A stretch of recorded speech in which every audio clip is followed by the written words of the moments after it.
5 p.m. Good evening and warm welcome to this evening's event. I'm Dave, and a massive thank you up front to all of you for joining this event. Our 6 speakers for the Marathon January 2022 Kickstarter Live Financial Independence and Early Retirement event FIRE. This is the 4th official event that I've actually started with. But what I'm going to do, I'm just going to take a moment to let people join. We currently have 26 participants in the room, and I'm still getting emails for people looking for more details on how to join. I'll go through some housekeeping in a minute. And as I said, we have 6 speakers this evening, and we are going to bring the message to you of financial independence and early retirement. I'm going to just get the disclaimer out of the way and start with the fact that we do not provide personal financial or investment advice. And the information presented this evening is simply for informational and educational purposes only. And it is not financial advice. We are encouraging you to do your own research and due diligence before making any financial decision. In saying this, there's a few things that you should be aware of. 1, this event is sponsored by Dolphin Utilities, helping you switch and save on your electricity, gas, and landline and your broadband bills each year. There's 0 fee, and it's a completely free service, helping you reduce your expenses today. You can request a call back at dolphinutilities.com. Second of all, this event and Fire Dave and live.firedave.com is in partnership with Degiro, or Degiro, D-E-G-I-R-O. It's the #1 investment broker, in my opinion, and I agreed to partner with Degiro as they are a European brokerage company founded in 2008 with extremely low fees and make investing in the entire world accessible to the ordinary person like you and me. And you can access this from the palm of your hand. To open your free account, go to firedave.com/Degiro, verify your ID, and lodge at least €1 to get started. But remember, again, this quick disclaimer, any investing obviously involves and carries some risk. www.firedave.com/Degiro. Okay, as more people are joining, we currently have 33 participants here, and it's 5:03. We're going to kick off, guys, at 5:15 with Anne-Marie, but first, I'll go through the usual housekeeping. So please keep yourself on mute and obviously keep the webcam off until the end of the session, just so that we hold whoever's speaking gets the microphone and that time. Please keep yourself on mute, put your questions into chat. I can see that people are interacting here, perfect, so you guys can hear me great. But if I had to restart at this stage, and obviously it's a bit of a marathon event tonight. We've got 6 speakers running through to about 8:30. 8:30 we'll move on to the informal Q&A. We'll have a 5-minute break between speaker presentations and a 15-minute quick dinner break at 6:45 to grab a bite to eat. During each break, what I'll do in the usual fashion is I'll post out a poll. I'll do an introductory icebreaker poll in a minute for everyone to select the appropriate answer. This time you can select multiple choice answers, and I'll release the results before each speaker, so it kind of leads into the presentation, and share the results with you throughout. Obviously, with the running theme since I started this, we have buzzword bingo. So there's spot prizes tonight as well. Remember, when you hear each presenter speaking and they mention their buzzword or the word that they want to kind of resonate with us, remember to type that into chat and the buzzword into chat, and the winners will be announced as they were last time via email, and will be contacted with the prize. So a quick recap of that. Anne-Marie is famous for the budget book, and she's doing a free book giveaway, and contact you afterwards. Her buzzword is budget book. Mike from the Irish Fire podcast, his buzzword is job satisfaction. He will allow whoever is the winner to select a charity for raise funds to be donated to them. Third is Miroslav, and his buzzword is habits, and he will be providing free audiobooks, and he's a big fan of audiobooks. We know that from the last presentation where he read, I think, over 150 books in a short period of time, and he will actually give them away as a spot prize. Alan, who is our chartered accountant, his buzzword is bingo, and he will be offering a free PAYE tax review for one attendee, so a full PAYE tax review.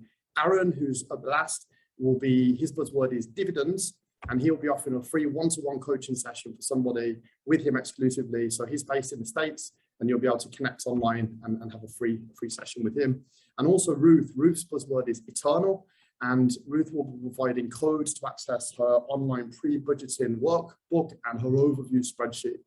So that's kind of a run through of the buzzwords: budget book, job satisfaction, habits, revenue, dividends, and eternal. Perfect. Okay. Yeah, Alan's buzzword is revenue. Fair play, Alan. Okay, guys. So Fire Dave, right? Fire Dave, www.firedave.com and live.firedave.com, the two websites I set up. Now, the live events, I'm going to start running them quarterly. So I have something scheduled for April, possibly have a one-off event in March as well. We're working on at the moment. And this is based on your feedback at the end of the last event when I asked how frequently you want the events. Every 2 months. By monthly is a little bit too much at the moment. So I'm going to go for quarterly, and then we can start to add it in. This is as I said, the 4th official live event. We're kicking off in 9 minutes with Anne-Marie. I've got a super lineup this evening, guys, this evening for you. My vision has not changed for Fire Dave or live.firedave.com. My vision, it remains to inspire you to fire and retire faster on the financial independence and early retirement path. On firedave.com, I've got over 50 worldwide fire interviews with people, ordinary people in the community, and I now have the structured live events to share collective experience, knowledge, and personal stories to help motivate anyone, anywhere through their own financial independence journey. So whether you are curious about fire, already on the journey, or you've already achieved financial independence and possibly looking to the early retirement side of life, sit back, relax, and enjoy this evening's event. We're definitely in the right place. Let's start with a quick recap before we go to Anne-Marie of what is FIRE. FIRE is a lifestyle movement which stands for Financial Independence, Retire Early, and can be broken down into two sides: financial independence and retire early. You're essentially financially independent by definition, in my opinion anyway, once your personal resources or assets cover your expenses and essentially work becomes optional. I personally talk about the 4 pillars of a good life: health, wealth / finance, relationships, and fulfillment. And I have this holistic approach to the 4 in the FIRE lifestyle movement. I believe that when we start to take control of our lives and start to create a lifestyle by design that aligns with what we truly want, we stop reacting to life and we start living our very best life. So with 5 minutes to go, I'm going to kick off with the first icebreaker poll, which is: what aspect of FIRE are you pursuing this evening? And I'm going to put the first poll into the chat, guys. Paste that into a browser, punch in whichever answer applies to you, and I'm going to share the results and we can kind of gauge where everyone is this evening, okay? So the answers are: 1, I'm new to FIRE.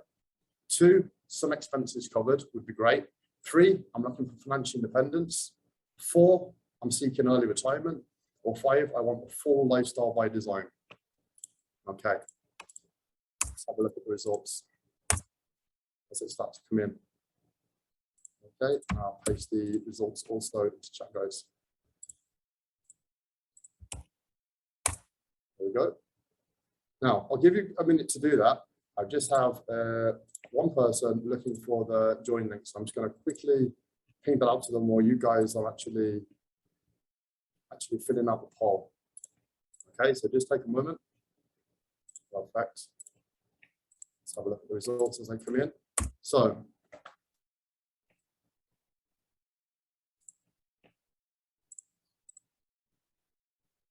cannot see the chat. Guys, can you see? Oh, okay, 1 second now. Everyone in the meeting? Yeah. Let me actually post out the chat. Can you see that test? I think I was directly posting to somebody. So let's post the poll. There you go. Thanks, Grace and Patrick. Okay, so there's the poll.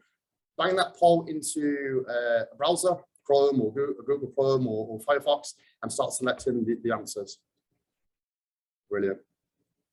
Now, while you're doing that, I'm just going to put up the sponsorship links as well. So we have dolphinutilities.com, guys, and we also have Degiro partnership. I'll release those results now in a moment. Perfect.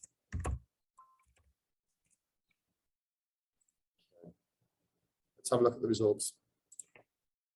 So,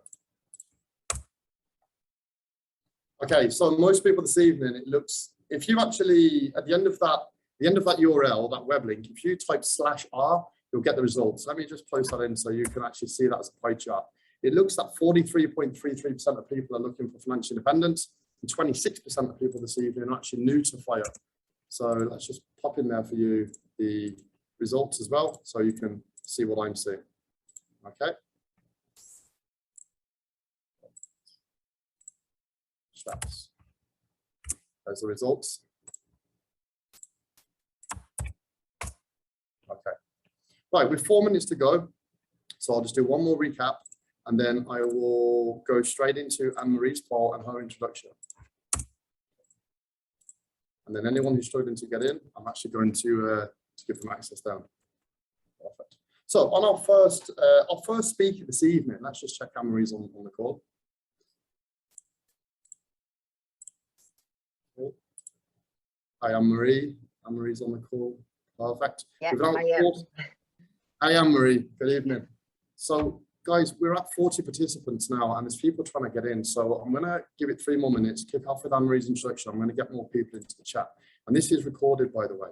So if anyone misses any of this or you're late in, you can actually watch this back. Perfect.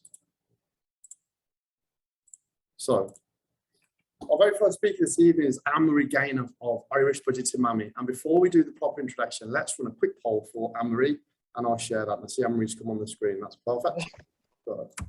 Anne-Marie's poll is going into the chat now to everybody.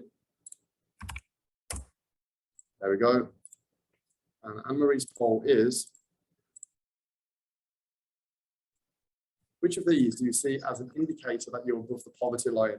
A, you can afford Sky TV. B, you can afford a roast dinner on a Sunday, have 2 pairs of shoes and 1 winter coat, would be nice. C, all your bills paid on time. Or D, you drive a car less than 5 years old. Okay, and the results are coming in. Anne-Marie Gaynor of the blog and Instagram account, Irish Budgeting Mammy, will focus on an empowering people and an emphasis on empowering women. How the growth of her side hustle has enabled her to go part-time recently on her day job, spend more time on the business. Anne-Marie will discuss materialism, her budget book, buzzword budget book, and a yearly, obviously, workbook through January to December. Let's unpack this story, and without giving too much away, how are you this evening, Anne-Marie? And are we able to hand it over to you? Yeah, perfect. Just because you can make the screen bigger. No, I better not touch it in case I do something to it. So hello, everybody. I'm Anne-Marie. I started Irish Budgeting Mammy roughly 18 months ago, and it's grown massively. Basically, it was one of those things that I didn't expect to become a business owner. I just kind of fell into it. I'm going to give you a little bit. I've notes here, so if I'm looking down, don't kind of be worrying. The whole thing that I want to do is empower people to change their lives, because I think so many of us are stuck. So many of us are going to day jobs. We're getting into a car. We're commuting hours and hours and hours, and we don't see an option out of it. And we continue doing this and doing this and doing this and getting tied to so many different reasons why we can't change our lives. And this is really a big thing that I want to talk about tonight. So I'm going to give you a little bit of background about myself. First of all, I'm going to say, what does empowerment mean to you? I want you to kind of think about that, because so many people think it's about giving kind of your power to somebody else or different things like that. Empowerment means having the power and control to change your own life. And that's my favorite definition of it. Anyone can change your life. I've changed my life so many times, and that's why I'm going to go into my background story. So when I was in school, I was a terrible student. I was horrific. I think I learned to read quite old. I think I was maybe 8 or 9, and it was back in the 80s where nobody had a clue about dyslexia or ADHD or anything like that. My teachers were actually my father's teachers, so they were not in the whole kind of zone of what was wrong with me. They just kind of put me down as being stupid.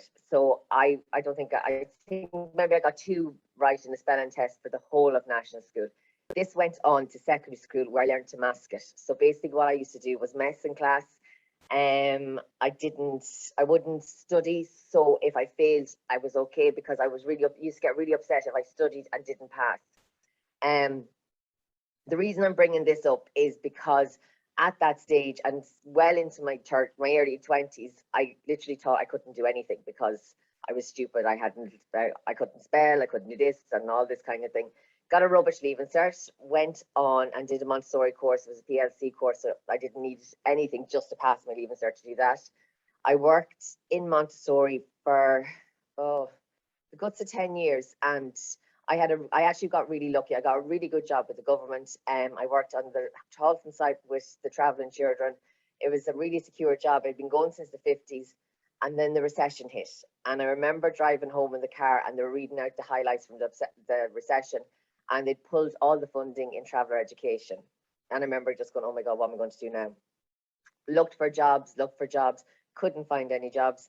My husband, at the time, we're now divorced, so that's what I say at the time.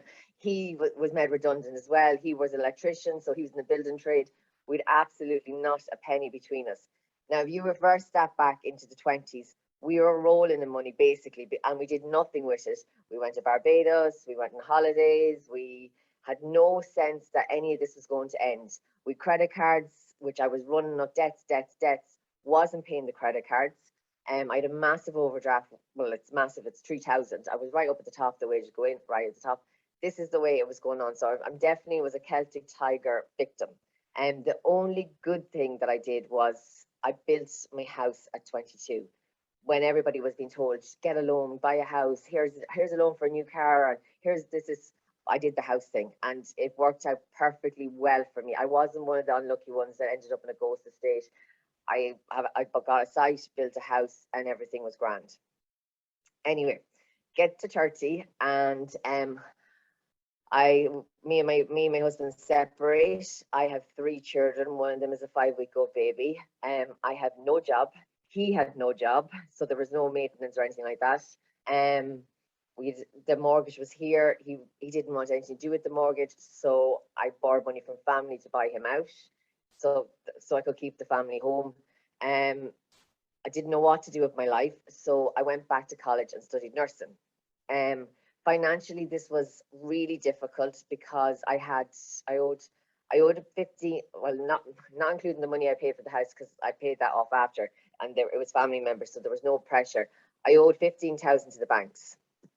I was constantly getting letters through the door. One day I rang up, or the bank rang me about the house, and they said that they were going to take the house for me because I wasn't in negative equity. And because I rang up and I said, why? I said the mortgage is paid. I said, like, we're scrimping to save the mortgage. Can you just bring the payments down? They said, your house is worth money to us. We want to take it. So that's when I got in touch with Mabs, who was going to start work. I started working with the solicitor then, and I got to save the house and everything else. But the whole thing is, I'm after building myself up now to be financially stable.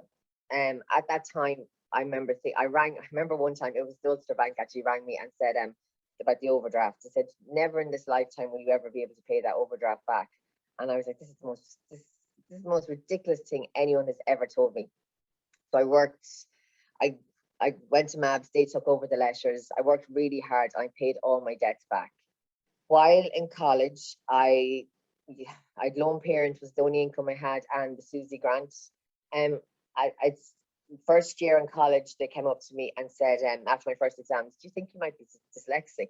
And I always thought that. And it had always been a barrier to education for me. I could do really well in DATS tests, which is how I got into nursing, because I didn't have the points in my leaving cert. But I could never do well in actual writing down tests. I couldn't remember things. I couldn't get the words out. So I got tested for being dyslexic. I was dyslexic and ADHD, which means that my attention span can kind of completely go if I'm in a lecture or something like that. This was a huge thing for me because it actually put a reasoning for why I'd done so badly in school. Because I learned to mask it, no one kind of picked up fully what was wrong. So anyway, that went through. I went through college. I got a part-time job in year 3, which greatly helped. And you could earn €90 at the time alongside your loan parent. The loan, I do hear a lot of people give out about social welfare being too much money, this, that, and the other. But I can honestly say, when you are a mum of 3 and your only income is €277 a week, and you're putting yourself through college and you're trying to pay a portion of the mortgage or interest only, at the time, it's really, really difficult. Once I qualified, I went on and I got a job, got a permanent job with the HSE. This to me was like getting the lotto. I got my first wage. It was back when the wages weren't very good in nursing, before we got any increases. I got my first wage, and it was literally like, this gone from so little money to an actual wage was massive. Getting holiday pay, getting sick pay, all that kind of thing. Knowing I had a pension, knowing that I had so much security, that was massive. So this will bring me to the next part of the story, which kind of seems strange why I'm after leaving a good bit of that behind. But anyway, I went on maternity leave, and for me, maternity leave meant that I was really enjoying time in my house, and my commute was 120 kilometers from my door to my work door and back again. And I was thinking, I have loans, because I was after going out and taking out 2 more loans. After paying back the credit card, after paying back the overdraft, I went and took out 2 loans. One was for a holiday. We went to Thailand. The loan was, I think, 3,000. We went to Thailand. We kind of roughed it, but we had an absolutely amazing time for a month. And the next was, I wanted to do some bits with the house. So I got the house painted and all the things that I couldn't do because I had no money to do it. When I was on maternity leave, I came across the debt-free kind of community. I was just kind of Googling how do you pay off loans quickly and all this kind of stuff, and loan meshes and snowball and all these kind of buzzwords. And I was starting to look into it, and I went, oh, if I had no loans, I could actually start having more time because I wouldn't have to work so hard. I set up an Instagram page privately. I didn't want anyone to know it was me. I was so embarrassed, but I wanted to kind of get in and learn more kind of about the debt-free community and all that kind of thing. And that's where I learned about the FIRE movement. And then I started looking at I was actually a lady in America, that has a debt-free page. She messaged me and said, have you ever heard of FIRE? And I went, no. And then she was going to YouTube and she sent me a few links, and I started looking at it and I went, this could actually completely change my life. So as the page grew, I was doing out everything on a notebook. Finally went, I could actually make a book out of this. Lockdown was happening. It was the very first lockdown. So I sat down on the laptop every single night doing this. Got it printed off on Amazon, self-publish. The rest is kind of history because the book done really, really well. It's a workbook. It flew out on Amazon. I think I sold some copies in Hong Kong. Because Amazon take a huge percentage of royalties from me, I decided to start selling them myself. So I opened an Etsy shop. In the meantime, I was showing everybody how I budget. So on my page, I started showing everybody how I budget. I started showing people my debts, because I was like, so many people had debts they're so embarrassed about. I was embarrassed about it. I denied to family members I got a loan to go to Thailand. Like I just was like, no, I paid for that on myself, which they knew I couldn't have because it was quite a rushed kind of holiday. So I started sharing my debts. I started sharing my debt payoff methods, which was I linked up my credit union card to my current account. So every single time I logged into my current account and I would see perhaps $5.99, I'd move that $5.99 to credit union loan. And this continued until I had it completely cleared, as well as paying extra bigger lumps. It saved me an awful lot in interest. So I cleared 2 credit union loans that I'd gone, and I cleared them while on maternity leave. I started learning about side hustles and all these kind of words from the debt-free community. I moved on to doing surveys and all these bits and pieces, and they all added up and they cleared the debt for me. When the page got really, really popular, it's because it's I think at 27,000 followers now or something, which is really good which is huge in a year and a half.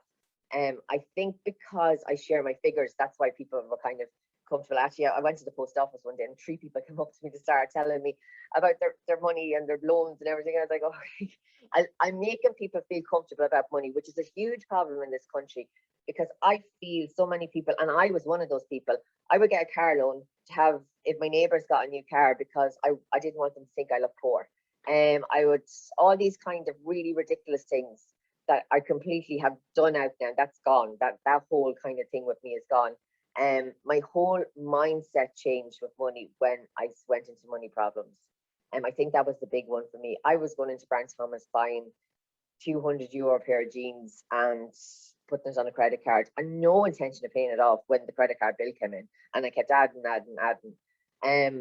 Celtic Tiger baby, that's what I call it, because I was coming out of my teens when the whole thing kind of blew up. My whole mindset with money changed. I also got very much into the whole consumerism and seeing how we're often forced to buy a lot of things, and we're told we need things and this new thing and that thing. I actually went through my whole house and threw out so much stuff and became very minimalistic. You wouldn't think it looking at that, but that's because the baby pulls everything out. That's how my mindset changed. Going back to the page, so the page grew and grew. Then I had to become a business owner. That was it. I had to register as a business name. Reluctantly doing this because it was meant to be a little side hustle to make a little extra money.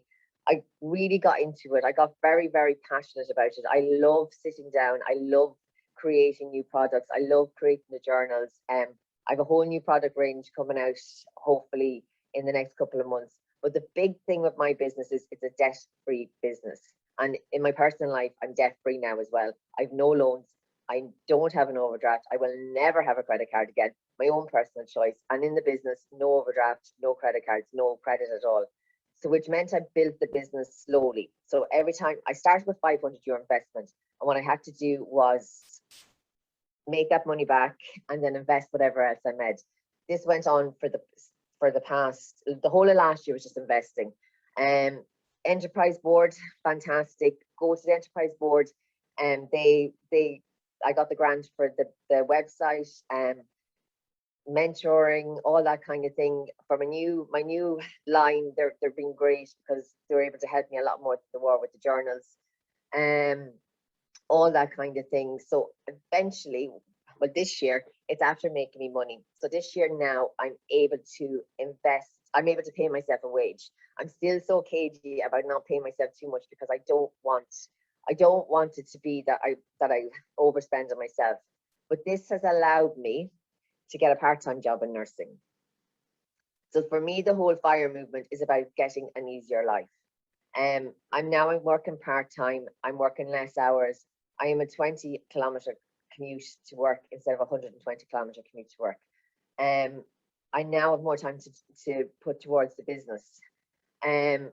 Where the FIRE movement eventually I want to bring it is I've started investing, which is something I never thought I could do. And the whole learning about FIRE, learning about the debt-free kind of community, taught me that you don't have to be a millionaire. I thought you have to bring in at least 100,000, 150,000 a year to be able to do something like that. You don't. Ireland has a poverty issue. And I think it kind of, for me, from what I've seen and spoke to people, has two poverty issues. We have the people that are actually genuinely in poverty, which I would have classed myself when I had the debts and I was in college and I was a single parent. I would have classed myself as that because it was a really big struggle.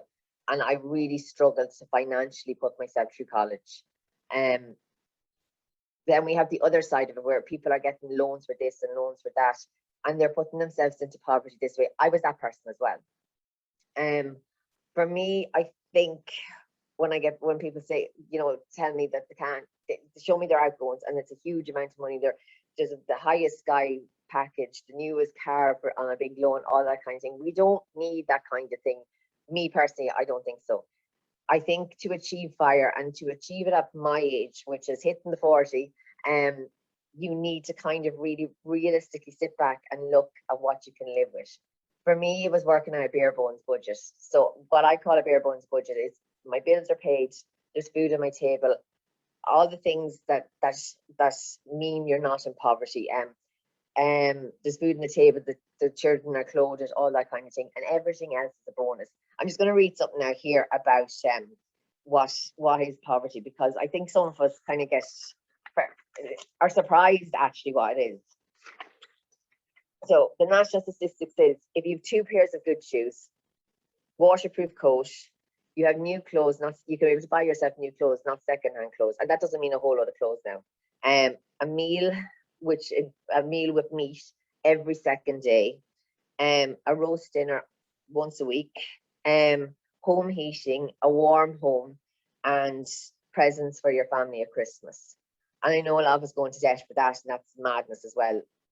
As a mother, I've had to like kind of be quite strict with the overspend. I've heard like they've come home and said, oh, this person got the newest iPhone for Christmas, or the newest bicycle, or the newest thing. It became a kind of a family thing when I'm moving towards trying to work towards FIRE. It actually was good training when I was in college, because I couldn't afford that. And one of their big things was, when you get a job, Mommy will be able to do this. So when you're finished college and all that kind of thing, but it kind of has their the oldest ones are teenagers now, and it's kind of sunk with them. We to achieve FIRE and achieve it at a later age, I feel, and this is again no financial advice or anything like that, I feel you need to kind of live a more basic life. We don't need things to be happy, I don't think. We do need food on the table to be happy, you know, that kind of thing. So that's where I'm going with it. So you need to sit down and ask yourself, what does FIRE mean to you? That's the huge thing, and that's what I had to do. I watched so many documentaries, and I was coming on to these people, and they were 30, and they'd worked ridiculous hours every single week. They'd invested all this money. They'd not gone out. They'd done no traveling. They'd no new clothes and all this kind of thing to achieve this at 30. And then they invested in the stock market. We're making loads and loads of money. Realistically, that's not going to happen for all of us. Realistically, we have a family. We have time issues. We want kind of a comfortable life. Or do we really want to give up such a huge amount of years to achieve that? So definitely, I know there's different levels of FIRE. I don't know them off by heart, but the level of FIRE that I want is one that I can work part-time, preferably on a business. But if it doesn't work, if the business doesn't bring me an income, I'm okay with that. Where I'm going to have more time with my family, where eventually I'm going to emigrate to France or somewhere and open a little cafe and just kind of have a really more relaxed life, a quieter, simpler, more relaxed life. At the moment, the huge thing for me is time. That's my thing. I want time with the kids, because my kids, I could go hell for leather at this and work. But I'm after actually giving up a full-time HSC job to take a part-time HSC contract, so I can have more time. And I don't think if I hadn't learned about FIRE, I would be able to do that, because my mindset wouldn't have understood the concepts of why I'm doing this, and that's definitely time. So I'm going to finish up there with, ask yourself why you want to do this, ask yourself what you want to achieve with it, and ask yourself how you're going to get there. Yeah, thanks, Anne-Marie. That's fantastic, and thanks for sharing your story. Really enjoyed it, and I know you're part of the Irish debt-free community, because I kind of came into that a little bit recently. And just a few things you said there before maybe you take a couple of questions. Yes. Is one, reducing high interest loans is massive, and it's actually nice to just share stories. I wanted you to go first, because I think your story appeals to so many people. And one thing you finished on saying is that FIRE is what anyone wants it to be. Yeah. And you don't even have to call it FIRE. It could be whatever it is to you. But the fact that we've now got 53 people here this evening, and people want to come to these and want to hear these stories, you know, really appreciate that. You did talk about shame and being embarrassed and the shame-based side of the debt. And I think that there's a taboo personally around money, and people want to start talking more about it. And that's how I know from your background, we kind of get into moving past that and then onto the more less reactive side of stuff. Absolutely. I think the shame thing is, that's why I share my figures, because I like literally, and I do laugh because I share my wage, I show how I budgeted and all that kind of thing. And people go to me, and I have two sides of the thing. I have people going, oh my God, how do you survive with so little money? And then I have other people going, I wish I had your wage. So people have so many different ideas about what money they need and they don't need. So I think that's, I'm learning so much from people that follow me and the feedback I get. 100%. I saw a post, was it today or yesterday, I am following you as well on Instagram, that you've been investing in Degiro and you're up. So I was quite delighted to see that. I'm going to do so much more of this now. I have more time. Yeah, we've only got 24 hours in a day. It's one of the things I always talk about. But could you take 3 quick fire questions, Anne-Marie, that came in before? Yes. Yeah. Perfect. So one question here for you, Omri, is you spoke obviously about the business, you're trying to save time and get your time back. We've got 24 hours in a day. And for anyone who's kind of looking for what funding is available, or is looking at setting a part-time side hustle or gig or business, is their website, stock grants? Could you tell us briefly what's available on Omri to people? Yeah, the Enterprise Centre is your best friend here. Definitely. I rang them up and asked them what I could get. For the budgeting books, nothing. There was nothing I could get to invest into that except my website. So I went with the website. Now I have a new product line coming out, and I don't want to tell anyone what it is yet, but it's going to involve a lot of stock, which means I'm going to be able to get a grant. Now I didn't get time to read my email today from them, but they sent me on a list of different kinds of grants. But if you go onto their website, it'll tell you all the grants you can get. There's a good few grants for businesses that don't employ more than 10 people. So mine just employs me at the moment. So that's that kind of thing. So there is a lot of funding out there, and they're very good at helping. And even if you can't get funding, they'll mentor you. They'll literally give you somebody that will help you through the whole process, that will talk you through kind of where you can go and different things like that. I found Google was great, but there was only so far I could go on my own. Yeah, the enterprise. Someone's asking if you can type it into chat, so someone might put that up. There we go, Ruth, put that, the local enterprise office. There's two more questions. It's funny, Aaron from Managing FI will be on at the end, second to last, and he's just been triggered there. He's talking about limiting beliefs and how people are saying here how inspiring it is, your story. Amri, another question that came in is, and thanks for that, what is it like and what options are there for, let's say, someone who's on the call that has been shamed, has been embarrassed, they're mature and they're saying, well, I want to go back to, I don't know, to upskill in college on X or Y, and how do they do that as a mature student? I've given it, my aunt I did her degree at 65. You're never too old. You're never too old. It depends on what you want to do. This college is fantastic. When I started college, I was still I was only after getting kind of separated at the time, so I was still kind of embarrassed about the whole money situation. I remember one day what happened was I actually started crying in college because I got some phone call from the bank about the mortgage, because I was desperately trying to keep on to the house. And I literally, one of the lecturers asked me to come out because I just started bawling when I came into the classroom, and he said, what's wrong? And I explained about the money situation. So he literally he gave me numbers and all that kind of stuff. There's a thing called the hardship grant in college as well. So if you qualify for it, I think I used to get €70 a week or something like that for my diesel. So there is so much out there. Susie is great for the grant and all that kind of thing. St. Vincent de Paul, they also have a student grant as well. So I think that's how I applied for that 1 year before I got my part-time job. There was no jobs to be got before this, but when I got a part-time job, you don't qualify for it. But at the time, I had nothing, so I got the €1,000 St. Vincent de Paul grant as well. Yeah, perfect. And you said that poverty exists, but it might be a case that when people start to find out about these opportunities and things and St. Vincent de Paul's and grants, it can help people kind of get some momentum and education. And one thing I say about poverty is I have a big house, and I have a big house with a mortgage. I had a big house and a nice car that was paid off, but I had big credit card debts. And when you're like that, you find that you're afraid people are going to look at you and go, oh, you know, she has this, she has that, why doesn't she sell the house? The house is on my family farm. I was never going to sell the house. But never think that when I went to the St. Vincent de Paul, they literally brought, like, they were so nice and said, you know, we have people in mansions that can't heat them because of the recession. So just never be ashamed of it. And that's why I talk so openly about it, because I don't want other people to ever feel ashamed like I did. Perfect. Anne-Marie, can you take one question before we do the poll for Alan and go to the break?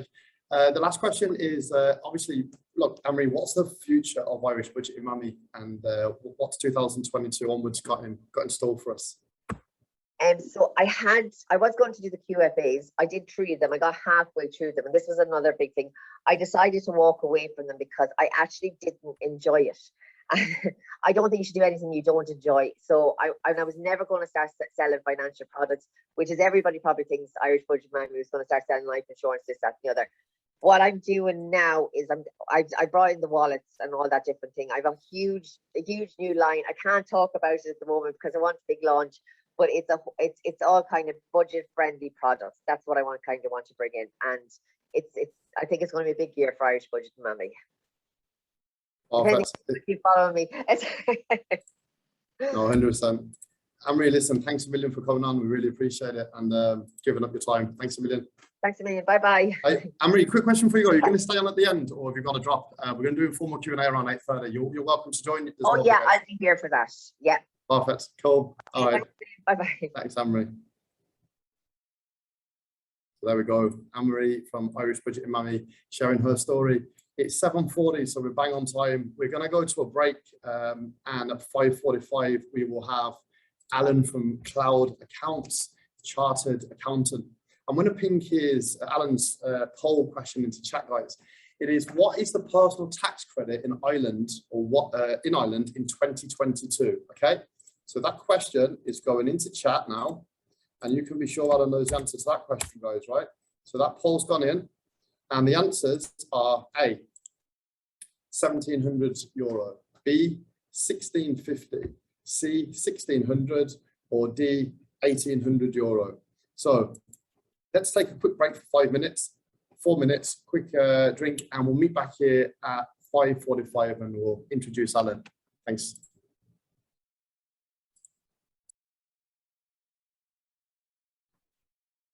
Okay, guys, it's 5:45. We've had a quick 5-minute break there. We had Anne-Marie Gaynor from Irish Budgeting Mammy. And next up, our second speaker this evening is Alan Purcell from Cloud Tax and Accounting. Now, Alan is, I could not have Alan on. Alan is a tax and accountant, okay? And it wouldn't be a proper fire event if we didn't have somebody on. So I'm just going to recap before we hand over control to you, Alan, to share your screen and the poll. So the poll results are showing that most people think the answer is 1,650, closely followed by 1,700. And that is the question, what is the personal tax credit in 2022?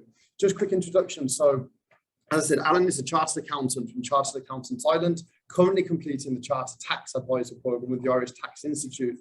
And Alan, please help us understand how we can move towards FIRE whilst being efficient with our taxes. Don't forget buzzword revenue. Over to you, Alan. Thank you, Dave. If you can give me the share screen as well, whenever you get a chance, that would be cool. I'll just pop up a bit of a PowerPoint presentation. But just while you're doing that, I will say thank you for getting involved in the poll. Everyone, there was a bit of a trick question to it there that you can ignore 1,600 and 1,800. They were the red herrings, but 1,650 was the tax credit in Ireland in 2021, but it's actually been increased for 2022 in the most recent budget to €1,700. And what that basically means is that there will be an extra €50 essentially put into everyone's pocket by the Department of Finance as a result of the increase in that tax credit. So anyone who said 1,650, you're pretty much on the ball. That was the tax credit till 10 days ago, but it's only after just changing now. So hopefully anyone out there who might be a PAYE employee will be noticing a small increase in their net pay as a result of that change. So I will now just do my share screen and hopefully everyone can see this. You might let me know if that's working, Dave.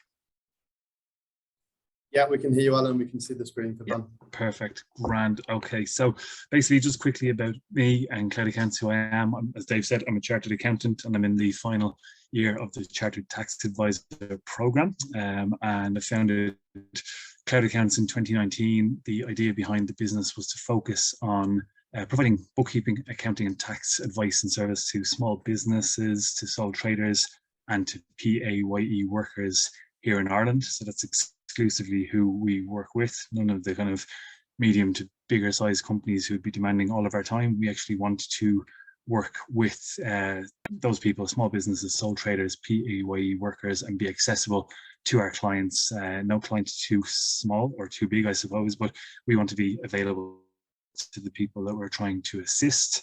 And yet we are a registered tax agent with revenue commissioners, so we're able to work on our clients' behalf in the background without their needing to actually get involved in doing anything with the tax returns and filings. So there's a semi-well-known quote by Benjamin Franklin from a couple of hundred years ago where he said, "In this world, nothing can be said to be certain except death and taxes." Unfortunately, taxes are a part of life. They're very, very difficult to avoid. What we do is to try and minimize those taxes in a legal way. And our kind of goal is to put money back into people's pockets. So where do we fit into the FIRE movement? I suppose it's trying to educate people in how best to maybe structure their income, or how best to be aware and knowledgeable of the tax rules that are out there to maximize the either take-home pay that you will get, the tax refunds you might be eligible for, or just to minimize the amount of taxes you might have to pay in your business if you are a sole trader or a self-employed individual. So as part of that, I think it's fairly important that people know their tax bands and credits, and this ties back to the poll at the start of the session. I suppose if you're a single person or if you're in single assessment, your tax band was 35,300 last year in 2021. This has now been increased for 2022 by €1,500 to 36,800. And what that essentially means is that the first 36,800 that somebody earns as income here in Ireland, that gets taxed for income tax at 20%. So anything you earn up to 36,800 is subject to income tax at 20%. Anything over that amount is subject to income tax at the higher rate of 40%. So if you ever hear somebody talking about the lower or standard rate and the higher rate of tax, that's what that means. 36,800 is your key number to be aware of. Now, if you're married or in a civil partnership, you can elect to be what's called jointly assessed. And if you have a person in the marriage or the civil partnership who has an income and the other may not, you can slide your tax bands between each other. So the maximum increase is one person can transfer 9,000 of their band to the other.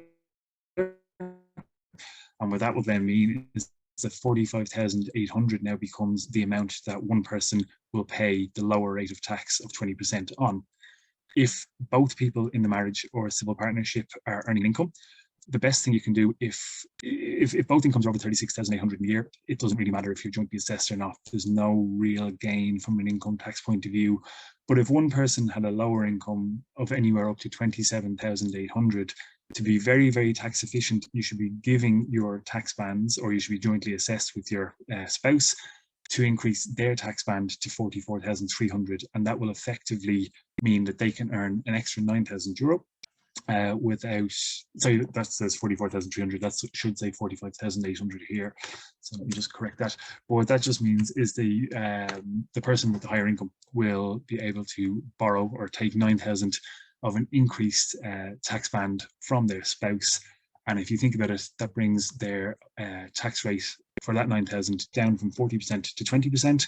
So realistically speaking, what does that mean in your back pocket? It means €9,000 times a 20% tax saving, which is €1,800. And that is immediately given to you by revenue.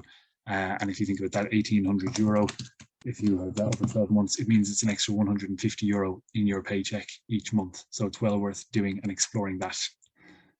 Then, as mentioned in the poll, the personal, the employee, or the earned income tax credits, these are available. So everyone in Ireland gets a personal tax credit, and then whether you're a PAYE employee or if you're a sole trader, you get the employee or earned income tax credit, and they have all increased to €1,700 in 2022 from 1,650.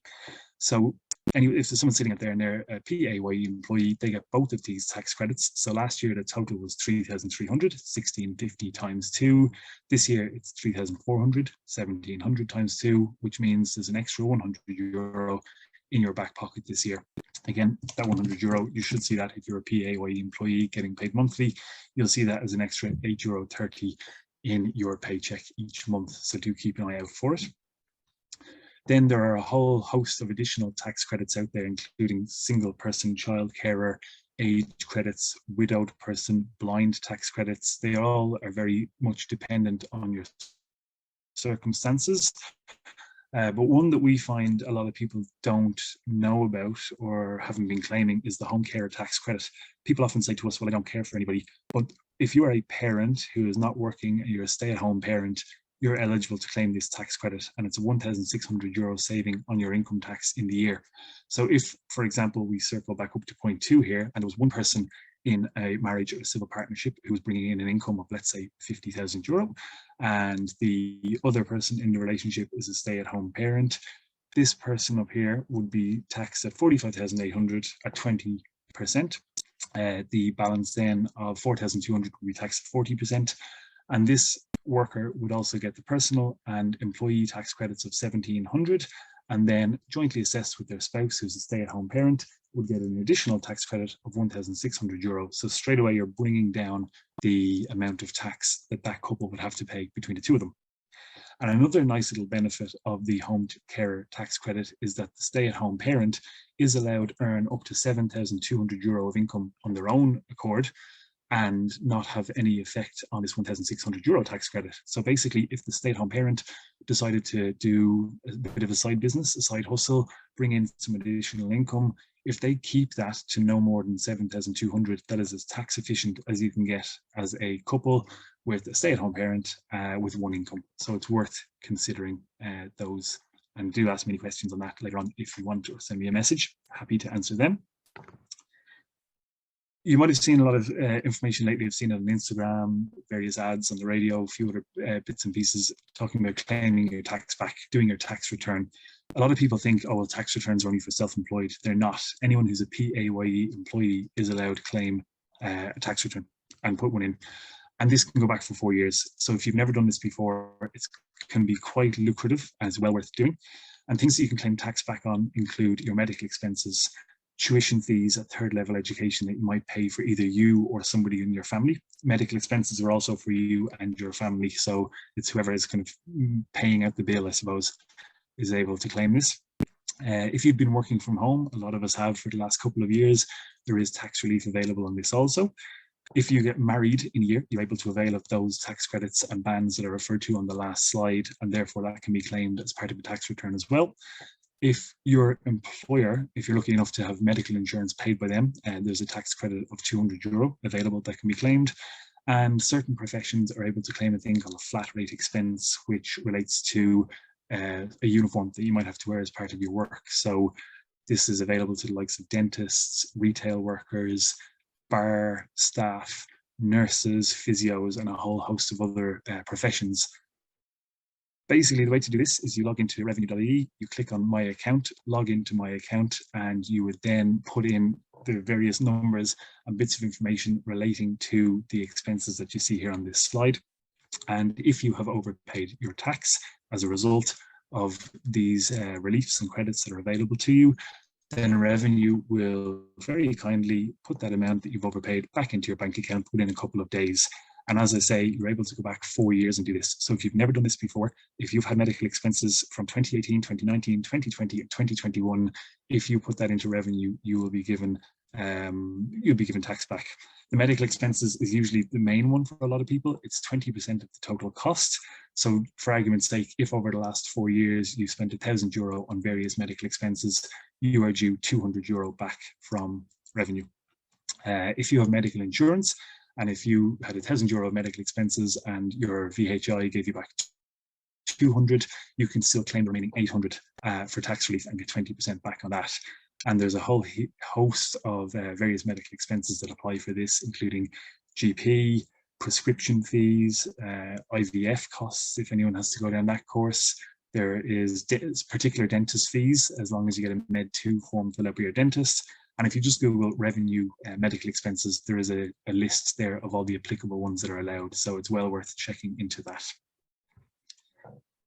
I've spoken previously with Dave about some tax-free incomes that are available to people. And the main one that most people are aware of is the rent room relief, which is eligible up to €14,000.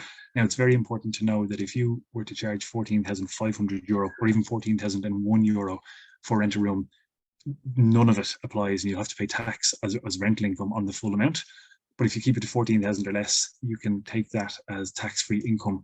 Now, for a lot of people, to earn 14,000 net income, you could be looking at maybe a salary of 20,000, 25,000 euros. So if this option is available, it can be very, very lucrative for certain people. And I've put down a couple of other tax-free incomes more to make a point that you can see there's very few tax-free incomes in Ireland because revenue have kind of closed a lot of loopholes and availabilities. But there's an artist exemption, which if you're able to create a piece of sculpture or some poetry or some music or write a book, you're able to apply to revenue for exemption on paying income tax on that. And then there's some very specific ones relating to woodlands. If you're a sports person, you can claim tax back for being a sports person, but again, very, very specific and won't apply to a lot of people. But one that does apply to some people with lower incomes, I've just put down here, if your annual income happened to be 17,000 or less, as a result of those tax credits of €1,700 that I mentioned earlier, anyone whose income is 17,000 or less does not pay income tax. Now, you might have to pay a small bit of USC and PRSI. PRSI will contribute towards your social insurance, and is a good thing to do because it keeps you in the system for welfare payments, pension, etc. in the future. But this is just to represent that there's not really many ways of generating tax-free income in Ireland. Unfortunately, you will be taxed a lot. And then I suppose one thing that's quite relevant to the FIRE movement would be capital gains tax. This is a tax on the growth of investments, and this would apply to things like shares, property, land, cryptocurrencies, foreign currencies, and other things like maybe investments, jewelry, art, antiques, things that might appreciate in value. So again, there's a lot of people in the FIRE movement who would be looking at investing in shares, in ETFs, which have the specific taxing, but I won't go into that just now because it's a long road to go down. People also investing in cryptos and hoping that there's a lot of gains to be made in those. Where that happens, when you what revenue say crystallize or basically cash out and make a gain or a profit on these investments, you'll have to pay capital gains tax at a rate of 33%. Now, there's an annual exemption every year of 1,270, which is 1,000 punts in old money. And basically that amount is taken off of your gain. So if you made a gain in a year of €10,000 on cryptocurrency and you cash it out and sell it, you're going to have to pay 33% income tax on €10,000 less 1,270. So that would be €8,730 times 33% is your CGT rate. So it's worth knowing that if you are considering, as part of the FIRE movement, investing in various forms of assets. And one last thing to consider is capital acquisitions tax or gift tax.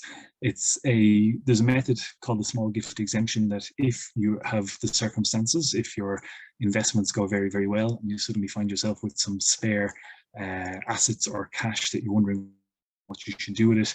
If you wanted to gift €3,000 in a year to anybody in the country, most people do this for their children, you're able to give 3,000 in a year without anybody having to pay any sort of tax on that. So it's a small gift exemption. 3,000 is the rate, and it's well worth looking into, particularly if you're looking at maybe providing for your children in the future and you have the means to do that.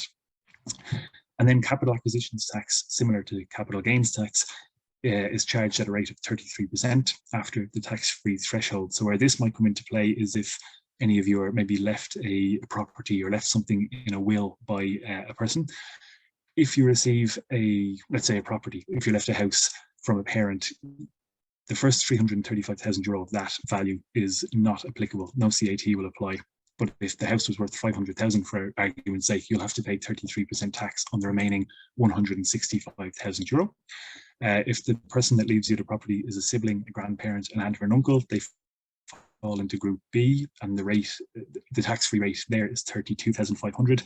And if a complete stranger or a friend or somebody who doesn't fall into category A or B is to leave you an asset or a gift in will, 16,250 is exempt from capital acquisitions tax, but then the 33% rate kicks in. And it's important to know that these are lifetime thresholds and each group applies only once. So what that means is if a brother gave you a gift or left you an inheritance of €35,000, you will have exhausted your complete group B threshold. And then if a sister was to give you a gift of even €10,000, the full amount of that will be subject to CAT, even though it's under the 32.5 grand amount, because you've already used that up. So they're basically capital acquisitions taxes, and I suppose that brings me pretty much to the end of my presentation. I do have some time obviously for some questions, so feel free to pop them through. And then I've got some contact details there where I'm more than happy to take private questions from anyone. If you want to talk to me at a later time or later date, just please take them down, contactable by email or DM on Instagram. We'll always respond to you. So yeah, I'm happy now just to take any questions that we might have. Perfect, Alan. There's actually quite a few questions came in, and I've got one here in relation to the tax credits. You've spoke a lot about the different brackets. What is the standard rate cutoff mean for people in 2022 in relation to tax credits? Yeah, so that 36,800 amount that I referred to last year was 35,300. But basically, if somebody was wondering, Dave, should they maybe take a promotion, or should they take on, I don't want to call it a second job, but should they maybe take on a side hustle? If they're hovering around the 36,800 amount of income in a year, they need to know that once they breach that, everything is going to be taxed at 40% from an income tax rate amount, but also then PRSI and USC will apply. PRSI tends to be around 4%, and USC, once you're at that level of income, would be around 8%. So if you add those together, 40 plus 4 plus 8, that gets this 52% number, where a lot of people would say, oh, the tax rate in Ireland is 52%. It's insane. Why do I put in all this work and pay this 52% tax rate? So once you go over that 36,800 threshold, then each euro starts to be taxed at a rate of 52%, which means you're only keeping 48 cents of every euro that you generate after 36,800.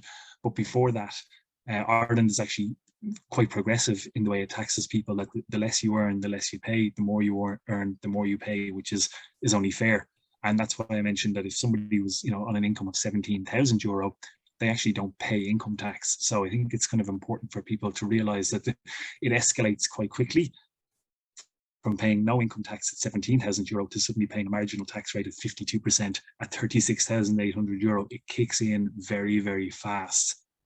100%. And there's a lot of questions come in. I know from my own perspective that it depends what the gender is, because if it's purely for income, but then if someone was looking to borrow, they might say, look, I'll take the hit because I need to do 3.5 times or whatever. So you've covered so much here, Alan. There's loads of questions in chat. But I suppose one question that came in beforehand was, does everyone need to complete a tax return, Alan, or just certain people? Yeah, well, what I will do is I'll hang on after this and I'll copy and paste. I'll reply to every single question that comes through here, because I know that we'll never have time to I'd end up taking up all your time and there'll be no more speakers if I try and respond to these. So I will put a response in to everyone here where I can. But on the requirement to file a tax return, classic accountant answer here, yes and no. If you're a sole trader, if you're self-employed, yes, you have to.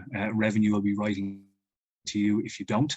If you're a PAYE employee, you don't have to. But as you would have seen in one of my slides there can be money due back to a lot of people who don't realize it if they do their tax return.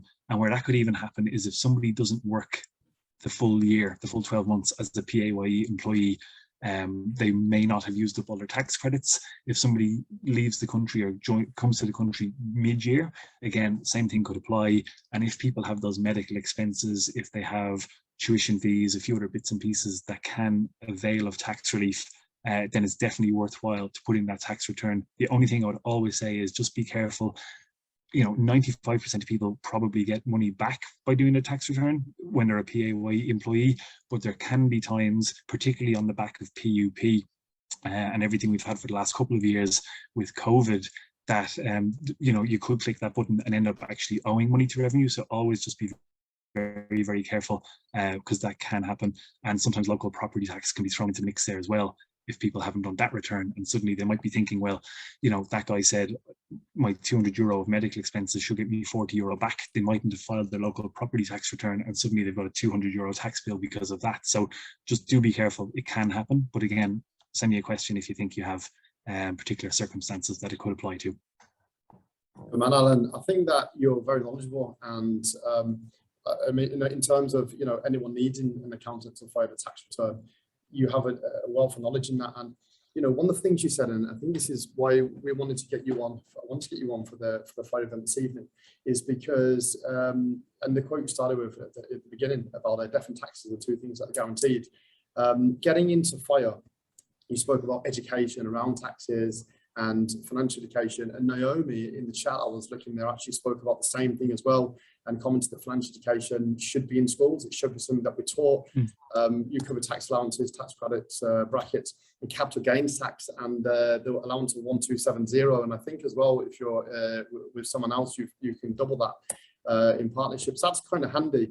And then you mentioned stocks and investing, and Anne-Marie is surprised me as well that she's using the same company, firedave.com/Degiro. So this is accessible for Degiro, and this is what it's all about this evening, guys. So, you know, Alan will take the questions at the end. Thanks so much for coming on. And will you stay around till 8:30, Alan, at the end? Will you pop back on, or will you got to drop? I'll hang on as long as I can. If business calls, I might be gone because of a couple of calls this evening. It never stops. But as I said, I will make sure to respond to all these questions in the chat because there's some great questions coming through there. And what's nice about these is that the answers apply to pretty much everybody in the group. So do download the chat text afterwards, anyone, and you should have my answers there. And look, if I manage to miss yours, unfortunately, do contact me, info@cloudaccounts.ie or @cloudaccountsireland on Instagram. And thank you for listening. Perfect, and that's how we can find Alan. Guys, it's 6:10. Thanks a million. We have Ruth Wheelan up next. I'm going to ping Ruth's poll into chat. We're going to take a quick 5-minute break, grab a cup of tea or bathroom break, and then we'll go into Ruth's presentation this evening. So the question for Ruth is, what is most important for financial progress? Okay, so the answers are, and I'm going to post this into chat: A, a large income; B, various incomes; C, being in control of whatever income you do have; or D, investing. So I'm going to ping that into chat, and we'll put the results on in 5 minutes. Okay, we'll take a quick break. Cheers, guys.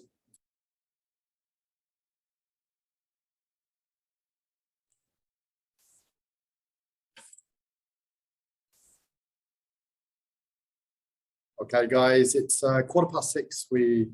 Welcome back. Okay, so we'll go to Ruth in a minute, but just a quick break there. We've had Anne-Marie Gaynor from Irish Budgeting Mammy, and we've had Alan from Cloud Tax and Accounting. So we've got 4 speakers left this evening for the live Financial Independence Retire Early event, live.firedave.com. Okay, so the quick poll results for Ruth's poll are coming in at 78%, 77.78% of you, 21 of you have voted that the most important for financial progress is being in control of whatever income you do have. And next is with 15% is invested. Okay, so it looks like getting a sense of control, not reacting, and kind of designing that life is the key here. Now, I'm going to do a quick introduction to Ruth. Ruth, are you on the call? I see Ruth there now. I'll hand host control over to Ruth in a moment. Ruth, good evening. Hello. Hey, Ruth. Thanks for Me? joining. Yeah, we can hear you. I'm just going to do a quick introduction. I'm going to hand it over to you, Ruth, for your presentation. Guys, Ruth is the next speaker. Ruth Wheelan, the lady behind the blog and Instagram account, Mrs. Hawkins' House. I like Ruth. We met through Instagram, and I think, Ruth, you were at the last event and enjoyed it. Ruth will discuss, I know you just messaged me to say you had some issue with your presentation, but the plan was and is, I suppose, to discuss pre-budgeting process with a long-term view, your feedback on that kind of looping around budgeting and failing with a long-term view, perhaps of financial freedom. Your buzzword is eternal, and yeah, I know you've kind of moved towards kind of digital minimalism recently, Ruth. So Trying it at least, yeah. Yeah, so you've been offline mostly through Christmas and stuff. And I have, and I've gotten very fond of being offline as well. did you manage to recover the presentation, or do you I kind of kind tell of your own story? I stitched a bit onto the end. I think we'll get through it. It's not Okay. like I haven't told the story 100 times before, you know. It's just probably a new audience, and some people are a new audience at least. So we'll get there. We'll get there. Perfect. Yeah. Okay, I'll hand it over to you, Ruth. Cheers.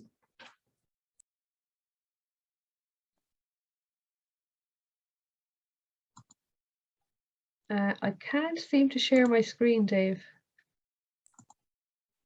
Yeah, if you The green button, I'm trying to, it says it's disabled.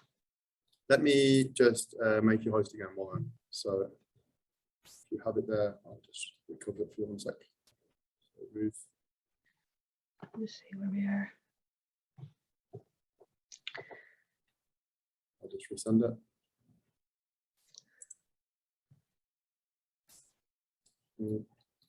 One more, guys. Get Ruth going.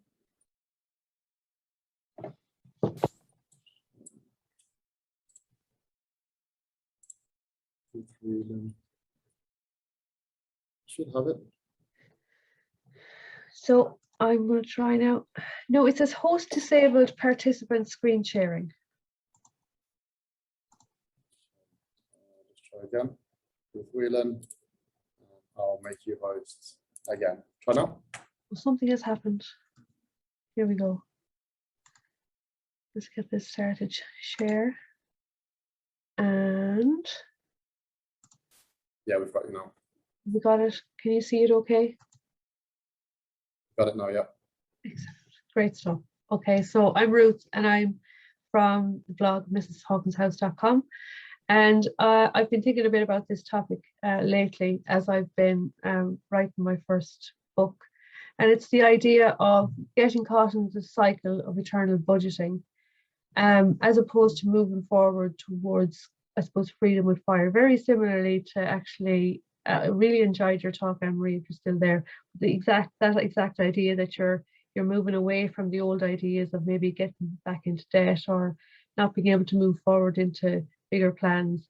So I think a lot of it is a lack of forward planning, and then also sometimes using too many of your resources, such as time, for example, towards maybe this big idea of this big goal that somebody else out there on YouTube is doing, as opposed to what you really, really want for yourself. So and as I said, my name is Ruth, and in 2017, 2018, I did a no spend year, and this is kind of where all of this kicked off for me.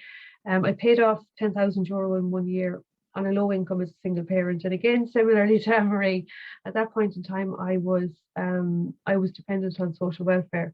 The reason being that I had somebody in my family that I needed to look after, and I became their carer. So I've been sharing this experience of, I suppose, how I did that no spend year. And all of my different techniques on my blog since about 2020 and on my Instagram. The reason that I share is that I really want to deliver to people what it is that I learned, because I think it's really valuable. I also just really want to help others to be able to step into their own, into ownership of what it is that they have, regardless of what they have, regardless of where their income comes from, regardless of how much it is, regardless of how they might be viewed by wider society. It's just a matter of seeing where you stand today so that you can move forward. I'm very interested in being a part of the community that's been built in Ireland at the moment, around, I suppose, the discussion around debt freedom and the idea of financial independence. I actually have a background in community development. That would have been, I'll fill you in a little bit later, but community is a big deal for me as regards normalising the discussion around money. As I say, regardless of socioeconomic status, I think it's really important that we come together on this, again, regardless of where people are coming from. So the accidental no spend year, as I call it, was as a result of my career being interrupted by the need to care for a family member whole time. And try as I might to keep the job, I couldn't possibly do both. A lot of that's to do with infrastructural stuff, transport services, etc. But it's also to do with the fact that I was alone and needed to take this responsibility alone. Over the course of the 2 years from 2015 to 2017, my savings were completely obliterated. I became dependent on carers payments, which I have to say, I'm incredibly grateful to live in Ireland, because we've quite a strong social net in relation to carers. And people might argue with me, but in my own situation, I was able to manage. But I really felt I didn't have a right to speak about money. Because of my position. I had been in employment all of my life, and suddenly I wasn't, and it really changed how I saw myself. It really affected my self-esteem. It kind of took apart my identity. I really didn't know who I was without being the person who worked in this place, who was studying this thing, because that's who I always had been. So as I say, 2017, feeling like I didn't belong in the discussion. Also, divorce was pending, and that was kind of the kickstart to my learning about money properly, learning about frugal living, the potential for financial independence.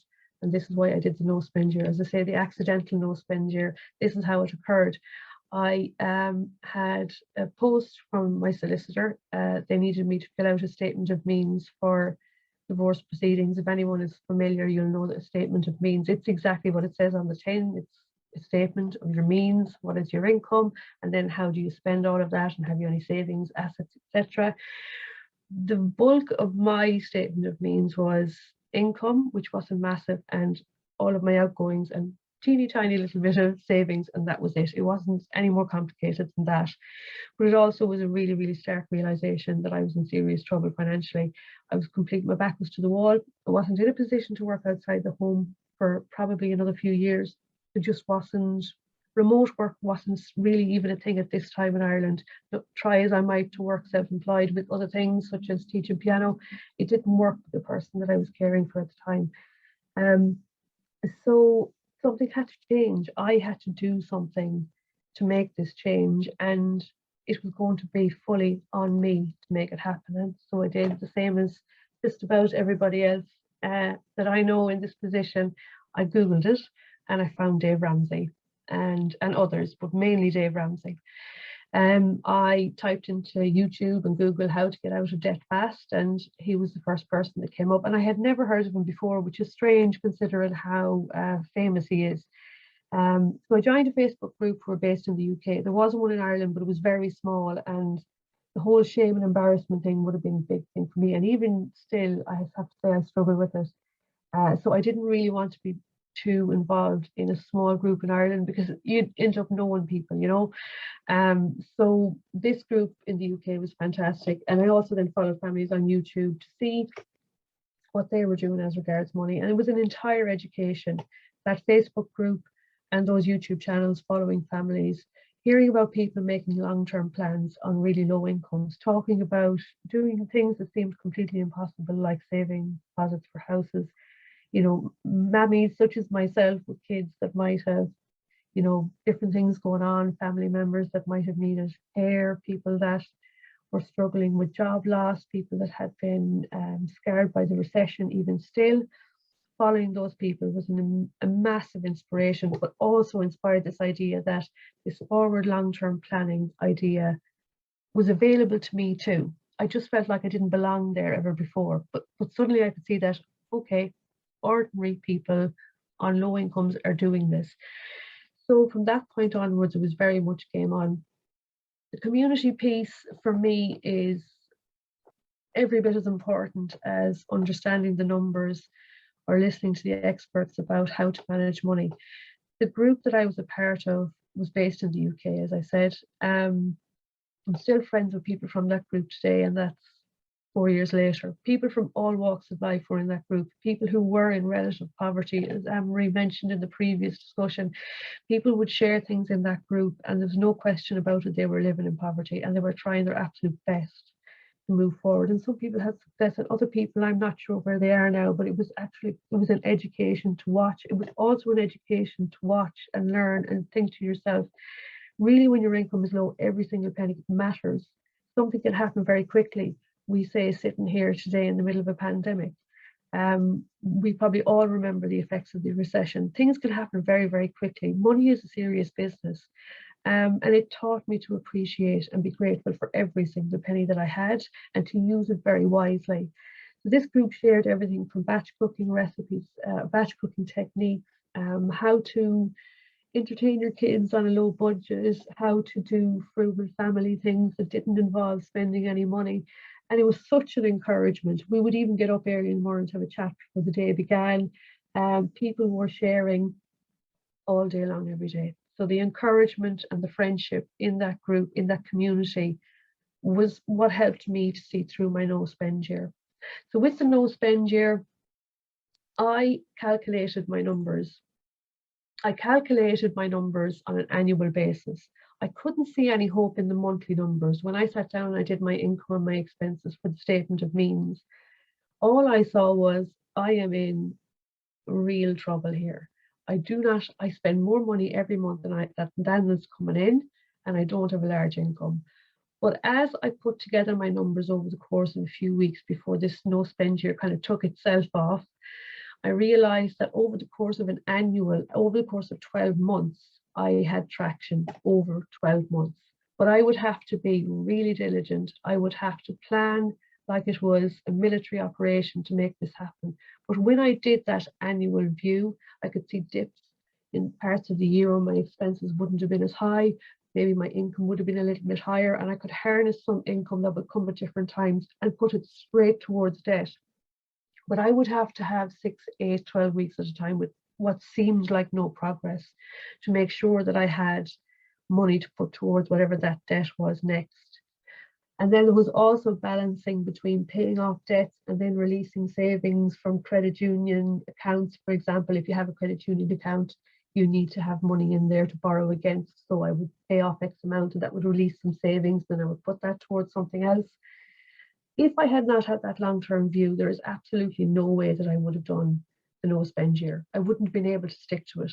And side by side with looking at the annual numbers, this kind of almost, I would imagine this is probably what financial planners and financial advisors do, but most people probably will never go to somebody like that in their lives. Like I said, I didn't feel like I was a part of the conversation at that point in time, or that I had permission to be a part of the conversation at that point in time.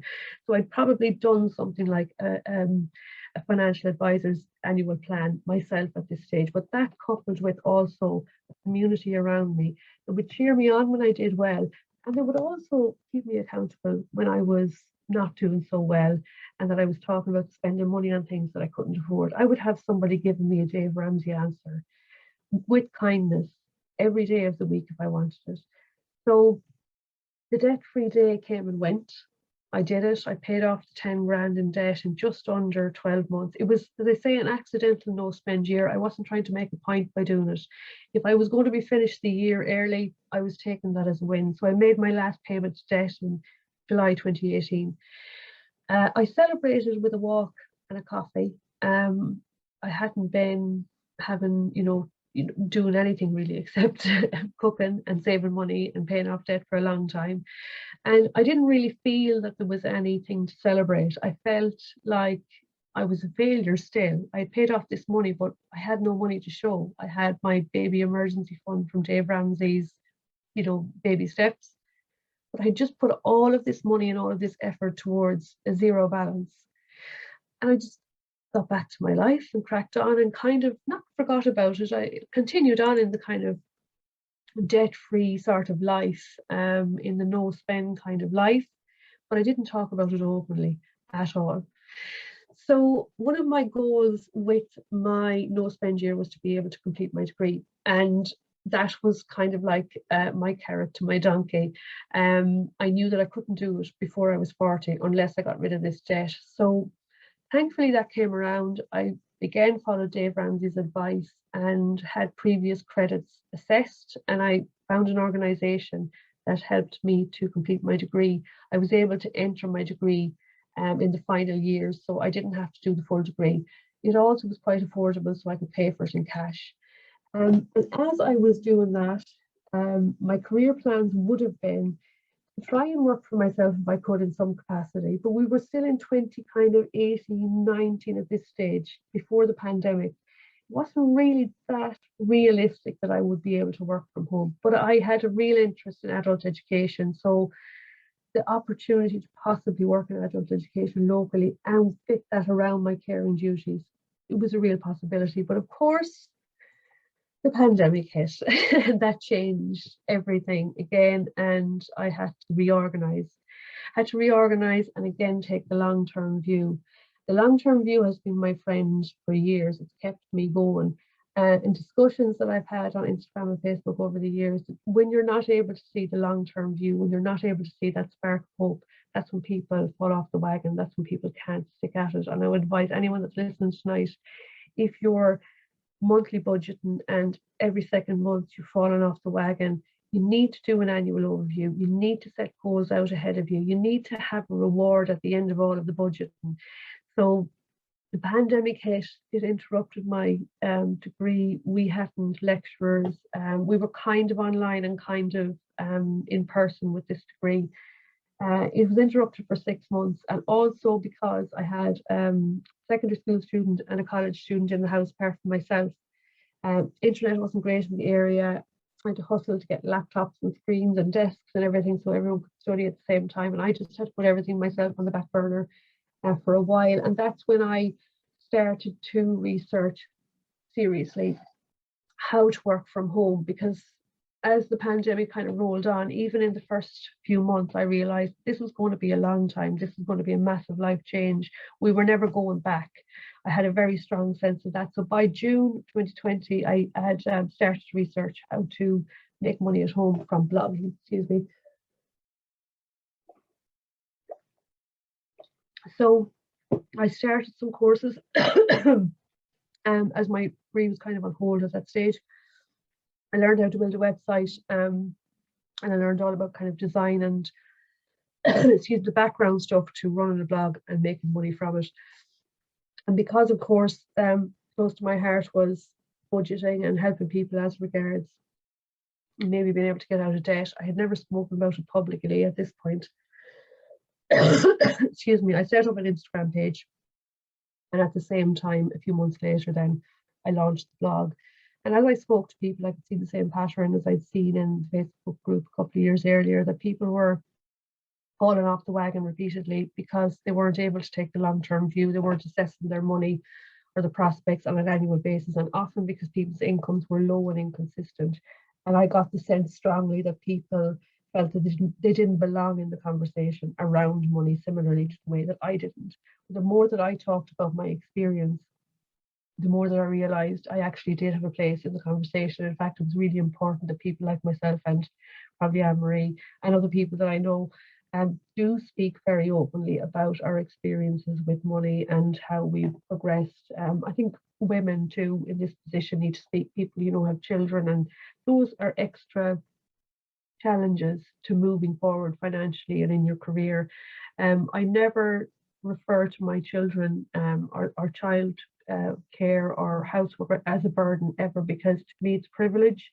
But it's just that we still are in a man's world in ways, without being too controversial, as regards, you know, how the working world has been set up. And I think if we speak, women like ourselves speak and say, look, we have to do something different to make this world of work belong to all of us.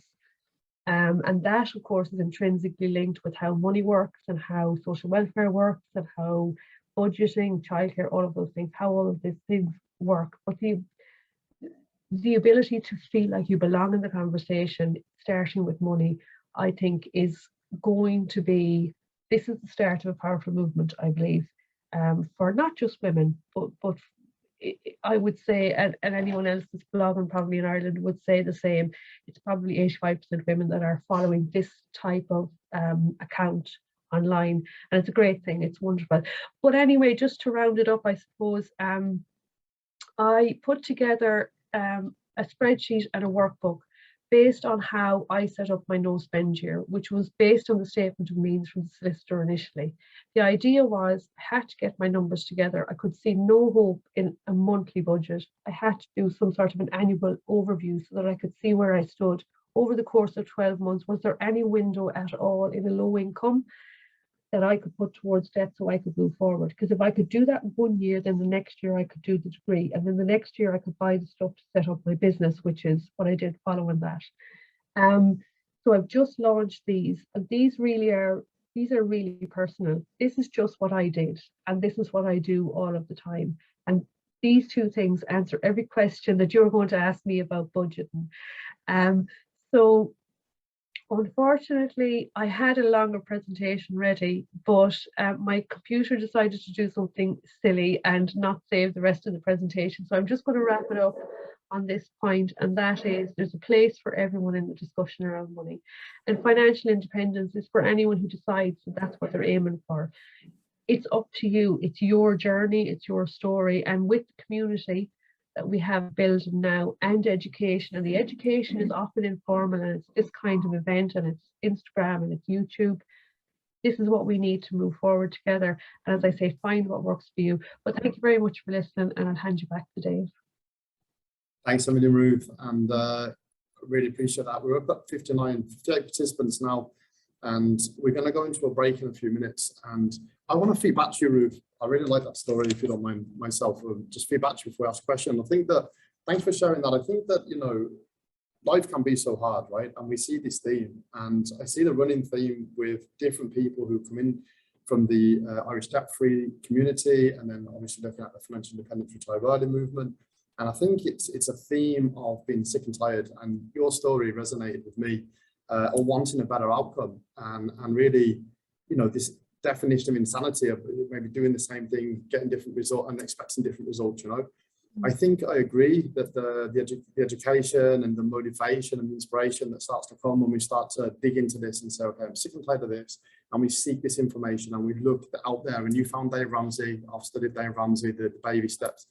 I think that, you know, I've had people on previously from the Irish debt-free community. There's such a crossover, and I love it. You know, we had Kel Gallagher on the last one, and Emma Farrell, and you know, I think that there's this idea of budgeting and frugality, which is the cornerstone of the FIRE community. And I think I'm just going to wrap it up there and say that, you know, mindset is something I talk about a lot. And, you know, you spoke about this feeling of belonging versus not belonging, and finding out about this terminology and this idea of feeling lost, and then starting to get this momentum. And I think that I agree, it is about having a long-term view and making small, consistent changes over the long term. And Fire Dave Live, and the reason I have people on like yourself, Ruth, is this is not a get rich quick scheme. That's the lottery down at the corner shop that you go and play, and you put on a couple of euro and you hope to get rich. And you know, this is about building an abundance mindset over time, and maybe, you know, starting to change life financially. But I always feel that personally, this is not just about the numbers, right? Look at what people are talking about. Look how people are talking about they're physically changing their life. They're tuning into these live events at night time. They want to be part of a community. So I personally really appreciate that story as well, Ruth. And we can find you at Mrs. Hawkins' house, right? MrsHawkinsHouse.com, and then Mrs. Hawkins House on Instagram. We're going to jump into a break. So are you going to be around for questions after? Around 8:30? At 8:30, sure, yeah, no problem. Cool. I need to disappear for a little while, but I'll come back. All right, cool. Right? Yeah. That's absolutely perfect. Okay, well, we're going to jump to a break now in a minute. So I just want to say, guys, if you are in debt, right, and a lot of us have been in debt, Dave Ramsey would have said, you know, in his baby steps, and Ruth mentioned Dave Ramsey, that the first place to look, and I'm doing promo now for the sponsorship, is to look at reducing expenses, okay? I think he talks about rice and beans. Like if you're in debt, you're on rice and beans. I think that's the one I remember listening to a few years ago. And what basically, Dolphin Utilities is the sponsorship for these live events. It's something that I operate as well, and it's completely free service. And I work with so many people who, you know, basically, if you're looking at your expenses, you're looking at your utilities at home, right? You're looking at your landline broadband, you're looking at your electricity costs, you're looking at your gas costs, you're looking at, you know, people working remotely from home. Ping us a message. It's request a call back. Is 2 steps on the website. Punch in your details. dolphinutilities.com. Completely free service. If you don't use us, we don't charge you. If you use us, we don't charge you. dolphinutilities.com. Sponsoring live.firedave.com. Guys, it's 6:40. We're going to go for a 20-minute quick dinner break. Thanks so much, Ruth, for coming on. And we'll meet back here at 7. And we're going to Michael from the Irish Fire podcast. And he's going to be talking about ways to increase your income, guys, in 2022. Thanks, Ruth. Okay, guys, welcome back. It's 7 p.m. and we're just back from a quick dinner break. So we'll be going into Michael next. First, I'm just going to recap the poll that I put up there. So how many additional forms of income have you got set up? This is assuming that you've got more than one form of additional income. So the poll results are showing that we have 65% or 60% of people have an additional form of income. 20% of people have 2 forms of additional income. and 13% of people have 3 to 5 additional forms of income or sources of income or passive income, whatever it is, and 5 plus forms or sources of income, 6.67% of people have, which is interesting. I think it's a good leading question. I'm going to just put into the chat here as well, in relation to Anne-Marie's question that came in relation to setting up, kind of looking at freelance, digital services and website hosting. Ben Long, LUONG.com.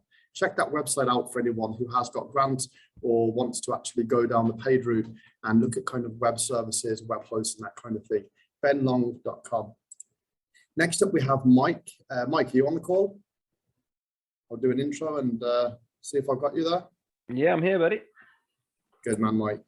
Okay, perfect. So guys, we're going to go into it now in a moment. Mike is our next speaker, fire speaker. Mike is 100% in the financial independence retire early community and works with the Irish Fire podcast and ways to increase your income in 2022 is a topic of Mike's presentation. Michael's been investing since 2018 for anyone that's been following him. He's a personal friend of mine and we both co-host the Limerick FI meetup group. He's constantly analysing the optimum fire path with different factors and has previously spoken at the Fire Day live event about flamingo fire, which really, really was enjoyable. Mike will discuss ways to increase your income in 2022 up to 50% and beyond. Mike, please walk us through the additional ways to increase our income and some terminology that we should be aware of and why. Over to you, Mike. I'm going to make you host.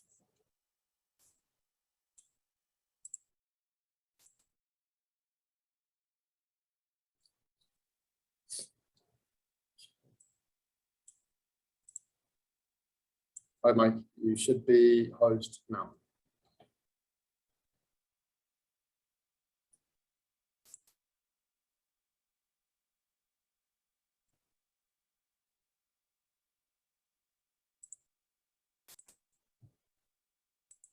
Can you hear us, Mike?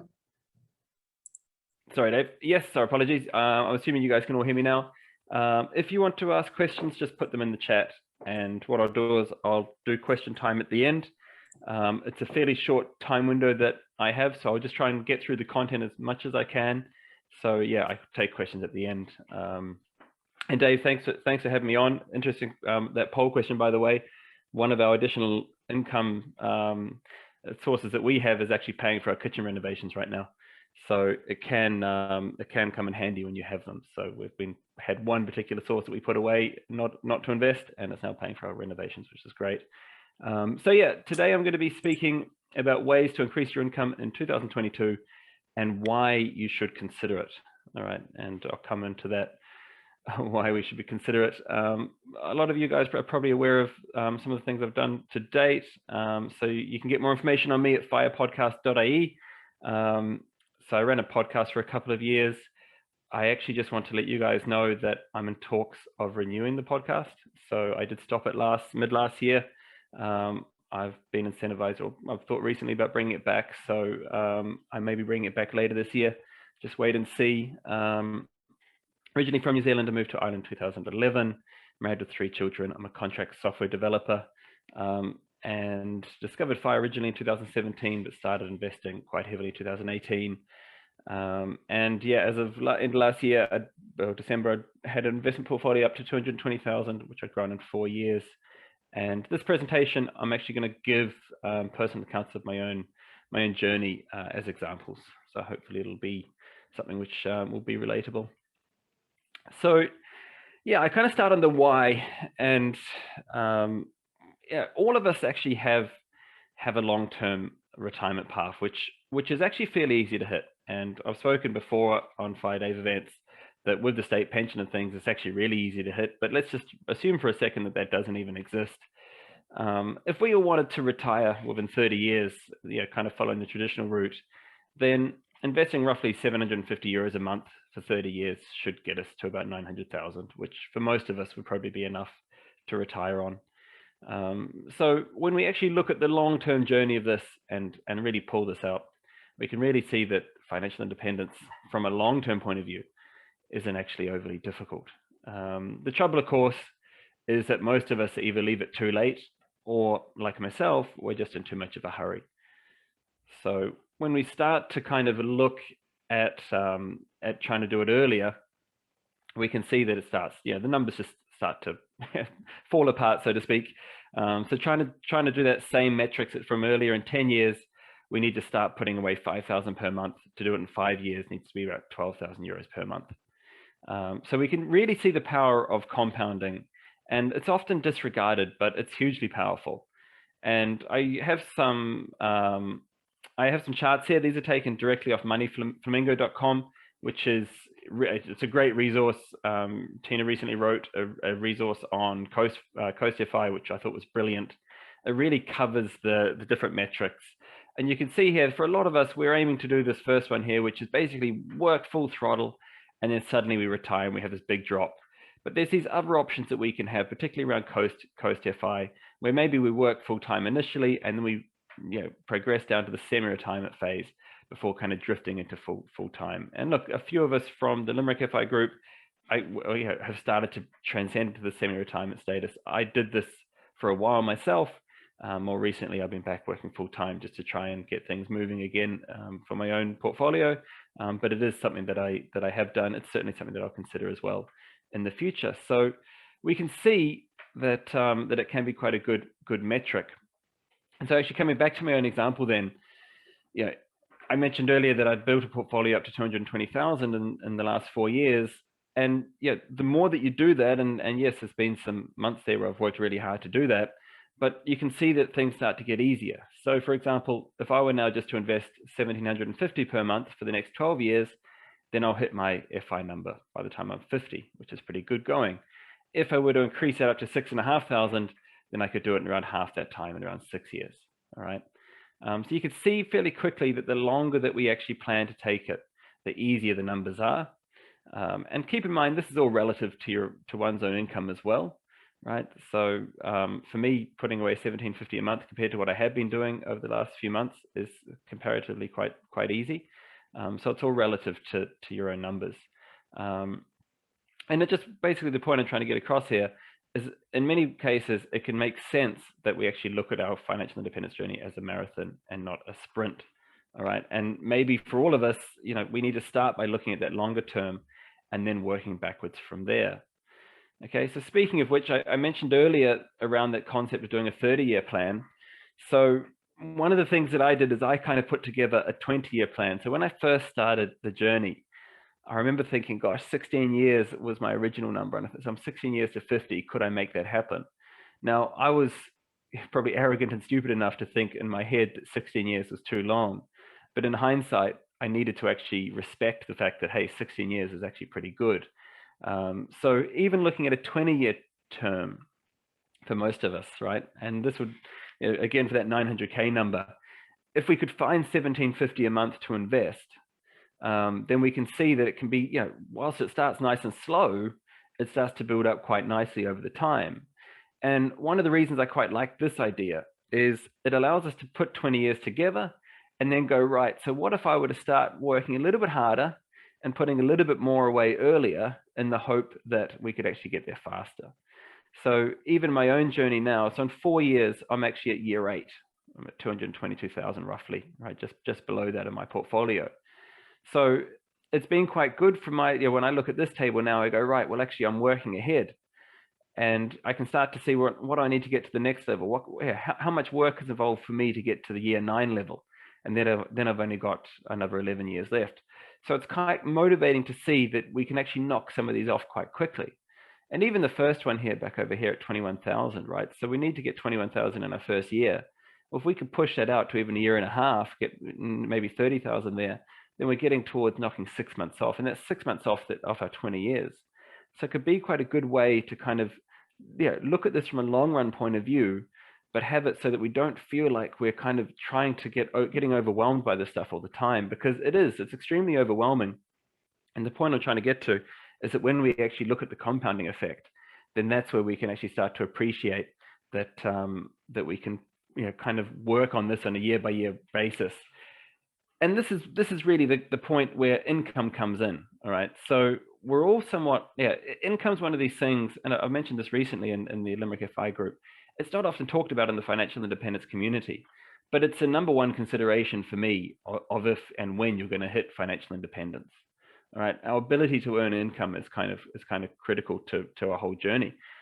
So, yeah, actually, I'll jump to the next slide to make my point. And yeah, a lot of my friends, it's been a strange thing that I have, but a lot of my friends are a lot older than me, and so I end up getting quite a lot of wisdom from them. And one particular friend who's actually only turned 50 I think it was last year he turned 50. So that was his kind of out. He left his big job. Now he's just doing a bit of consultancy. Truthfully, I don't think he needs to work. He feels a little bit differently. But he said to me one day, never underestimate your ability to earn income. Income gives you the capital you need to retire early. It is an essential part of your wealth building strategy. All right. So I actually gave this example recently for those that saw this, but I just think it's really, really powerful. So I use this example here that Joe has a savings rate of 50%. He expects to hit his FIRE goal in 16 years. If he was able to double his income, ignoring taxes, how much faster would he reach FI? All right. So it might seem that the answer is 8 years, but in matter of fact, it's actually 4 years. All right. And that's because assuming Joe's expenses remain the same, doubling your income will allow you to hit FIRE 4 times faster. And that's simply because instead of having, you know, in the case of, let's say his income was a nice, easy example, let's say his income was 8,000 a month, right? Then he's investing 4,000 a month at the moment. If he doubles that to 16,000 a month, then suddenly he's actually got 12,000, he's got half of that, the other 8,000 plus the 4,000 to have 12,000 to invest. So he has significantly more to actually start putting away. So I kind of asked the question here, is increasing your income the answer? Okay, and so I gave that chart earlier about the 20-year chart.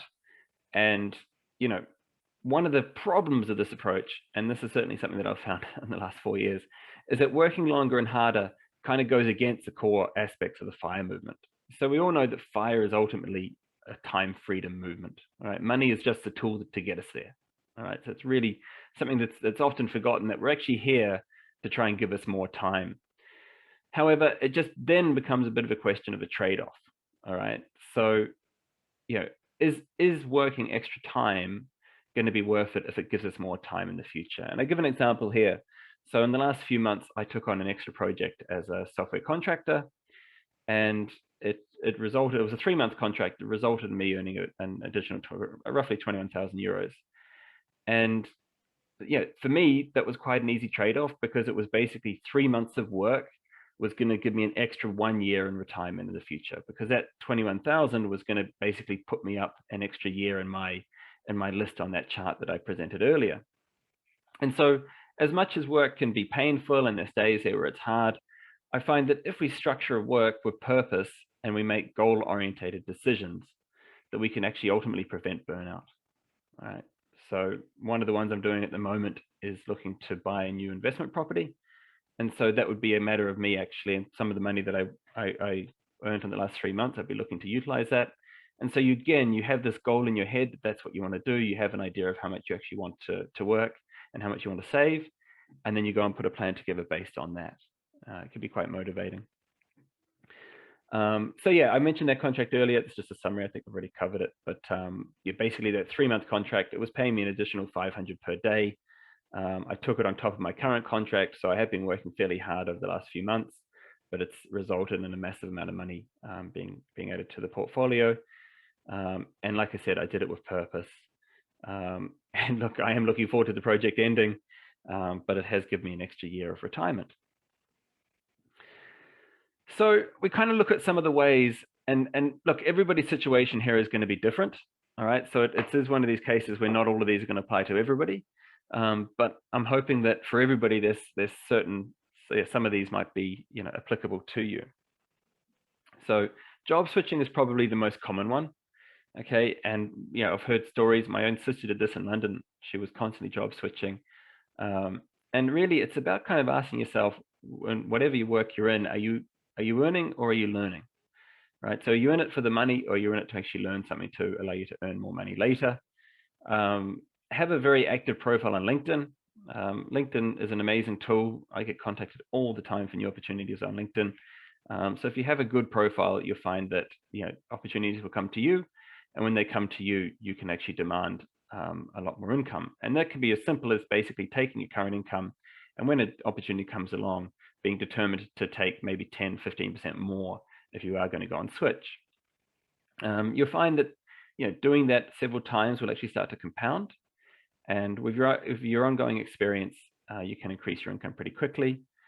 And then there is always this one alternative too. My younger sister actually did this. She's based in New Zealand, but she actually moved to a cheaper location for the same pay. All right, so job switching doesn't just have to be your standard job switching in a different city or whatever. With remote work and everything else these days, we can start to look at other opportunities about looking outside of the main cities as well. Contracting. So this was actually discussed in the Limerick FI group this morning, but contracting is just so much more tax efficient than being a PAYE employee. All right, so like chances are, if you're in a half decent income as a PAYE employee, then you're stuck in the 50% tax bracket, and like it's a depressing place to be. Whereas with contracting, it can be avoided by having a limited liability company and sheltering some of that income. When you're contracting, you're paid on a day-to-day basis. You can control your income a lot more. And with a company, it works even better when you've got one of these directors' pensions, because it basically allows 100% contributions to go through, no taxes paid, and it's a great way to shelter income. So if you are in a position where you can consult or contract, then I'd certainly recommend exploring that. And again, with remote work and opportunities overseas and things like that, these are becoming more and more common. Moonlighting. So this is basically what I was doing for the last 3 months by taking on the extra project. Okay, so it's taking an extra role after hours for a short period of time. Okay, and as I said, this can be done as part of your bigger plan. This is not something that's going to be done sustainably, but it can be done, during certain times. So even in my case, I took that extra project. I thought about the fact that we're coming into winter, that I didn't want to be on the golf course as much anyway. And I know kind of a COVID one now, but doing it during lockdowns can be effective as well. And you'll find that you will have some crossover with your. Moet je even lang, maar yes, you will. What's the right thing to ring him? Yeah. Okay, I'll ring her later. Sorry, guys. And with moonlighting, you'll find, particularly if you're working from home, that you can have some crossover with your regular 9 to 5. So I certainly found that for my usual day contract isn't actually that much of a burden on me, and there's often times where I'm blocked. So I was quite easily able to have some crossover with my moonlighting project and my normal 9 to 5. So you consider that as well, that it doesn't necessarily mean you're going to be working late every night. You'll find that in many cases, it's pretty, most days you can almost get 2 jobs done at once, depending on how things go. A few of us, particularly in the Limerick FI group, I know started side businesses that end up becoming full-time ventures. But even so, a small side business can be a great way to earn an extra 10 or 20 grand per year. So that would actually cover the 20-year plan just from a side business. And yeah, obviously has the potential to increase income considerably. And if you enjoy it and it's a lot of fun, then that's even better. All right. So again, consider side businesses. Again, these things take time. They're not going to necessarily work overnight, but with persistence, it'll definitely happen long term. And then the last one that I wanted to cover was overemployment. Okay, so this is again something that I'd recommend people look into. It's quite interesting. You can have a look at overemployed.com. Okay, and it's a concept of actually taking 2 remote jobs at the same time. It's definitely not a recommended route, but it does work for some people, and it has proven to be a great way to increase your income. It focuses on the ability just to be average. Right, so if you're happy just being basically average Joe at work and just getting the bare minimum done, then this could work for you. And one of the things about this is it's probably going to result in you having pretty much 0 job satisfaction. Okay, and so that's quite important to keep in mind. And job satisfaction is an interesting one. I know that I was asked this on the Limerick FI group recently. I would have very little emotion myself at what I do contract developer wise.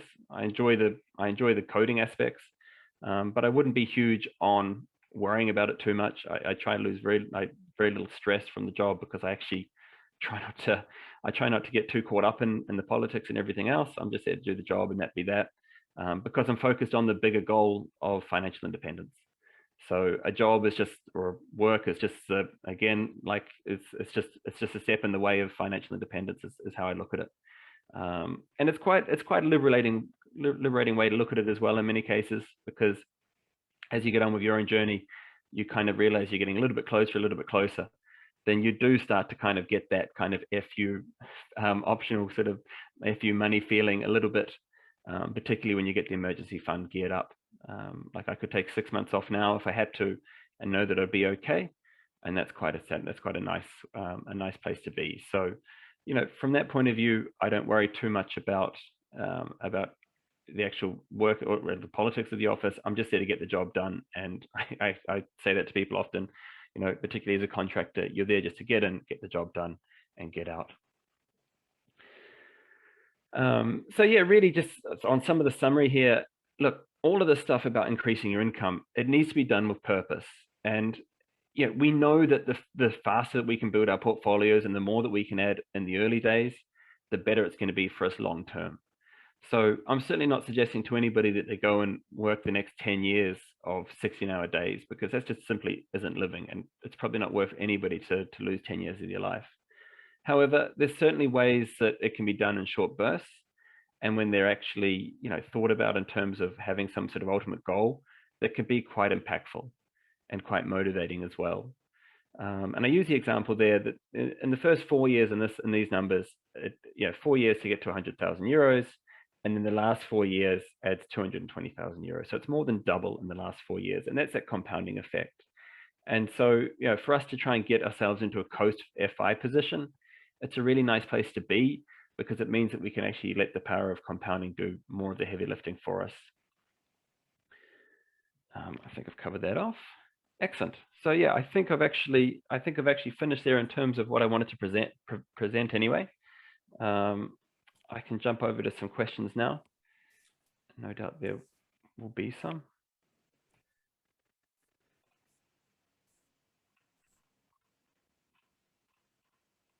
Yeah, perfect. So I didn't see any questions in the chat, but if anybody has any, feel free to fire them over. Dave, you can hear me okay? Yeah, we got you there, Mike, 100%. There was one question that came in, Mike, prior, which was, if someone is not satisfied in their job, PAYE, and they don't have the confidence or the financial position at the moment to just leave and pursue one of these freelancing role, or they don't have the skill set to do it, what can they do right now? Moonlighting is the best way. And I'd recommend you don't leave your job. In fact, I would recommend, if you're in a position that you're doing something and there are freelancing opportunities available, then you give yourself 2 hours a day. It could be 1 hour in the morning and 1 hour after work to freelance. I did that when I first started programming. I think POA jobs can be amazing because they will actually teach you, you know, that you can learn a lot. Whereas when you're contracting and freelancing, they expect you to know it already. And that's a big challenge. But that's where moonlighting kicks in.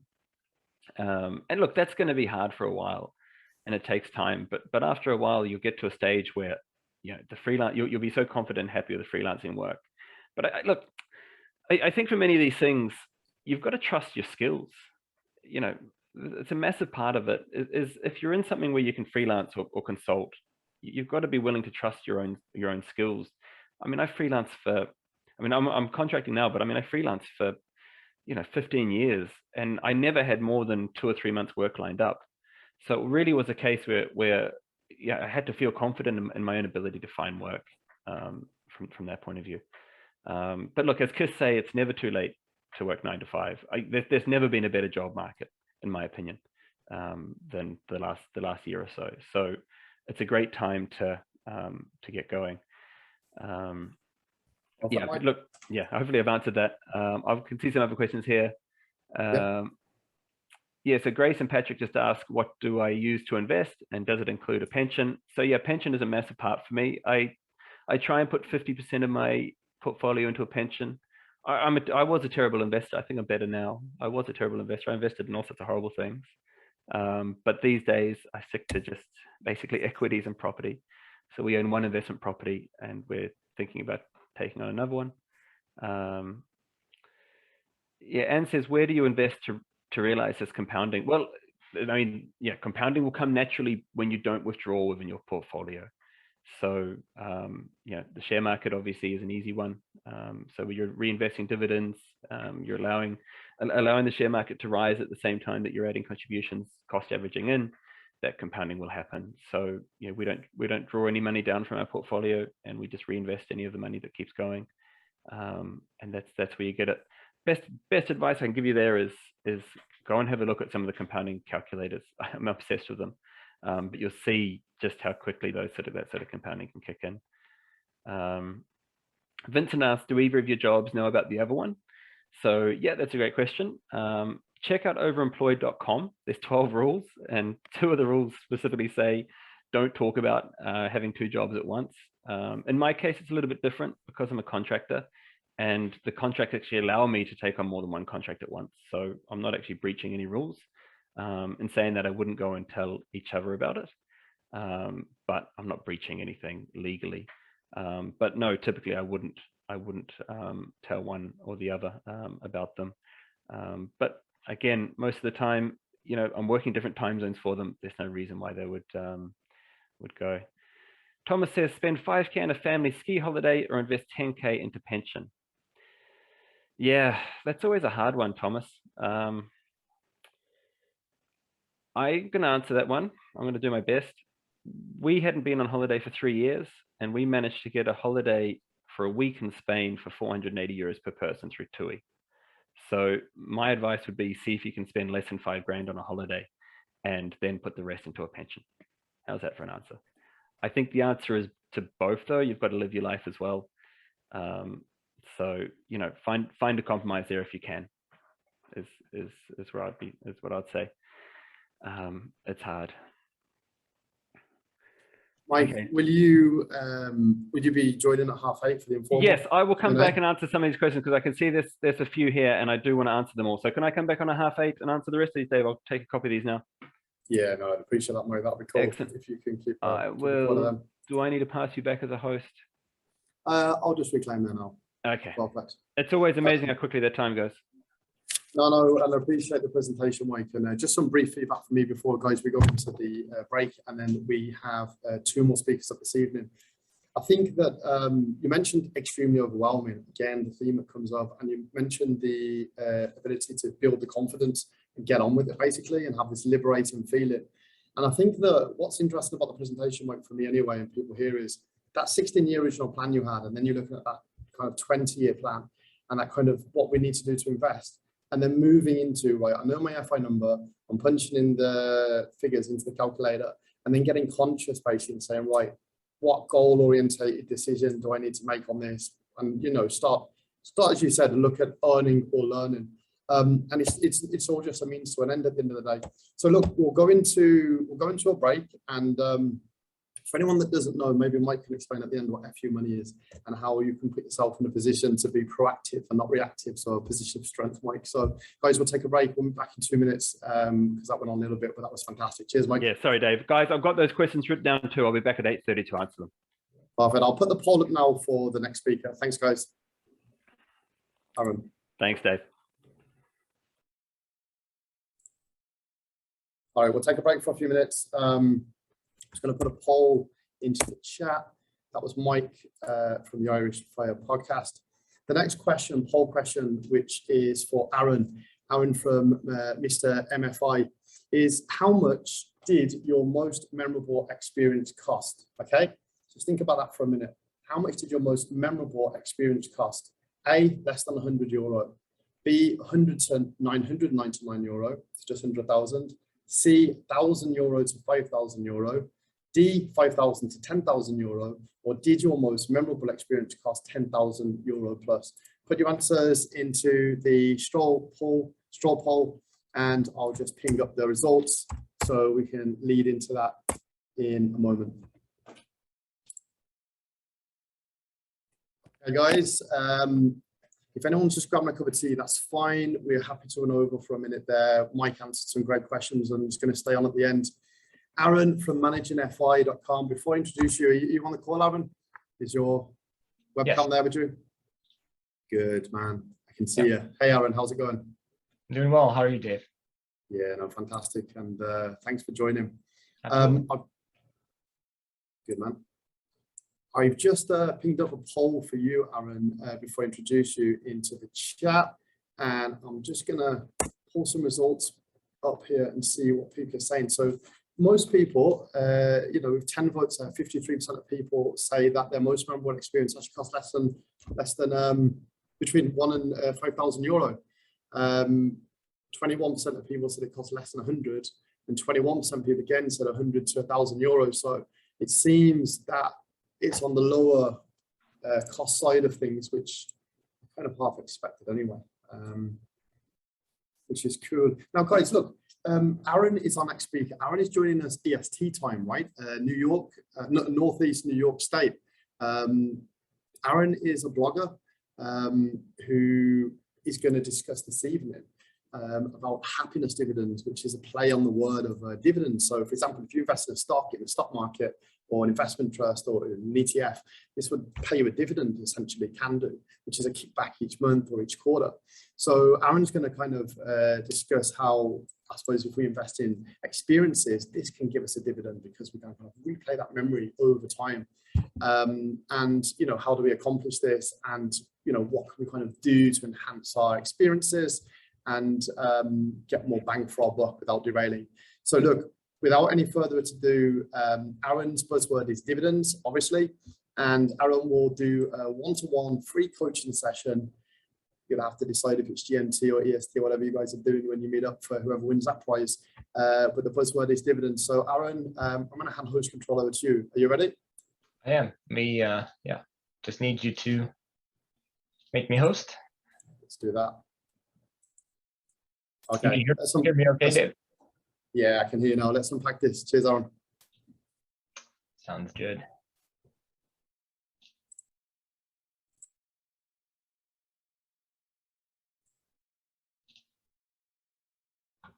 All right. Hopefully you can see my screen okay now. Yeah, we can see that here. Yeah. All right. Thank you so much, Dave. I appreciate everyone hanging in there and inviting me to be a part of this. It's been a great event. So it's been really interesting to hear about everyone's different stories and all sorts of different financial topics.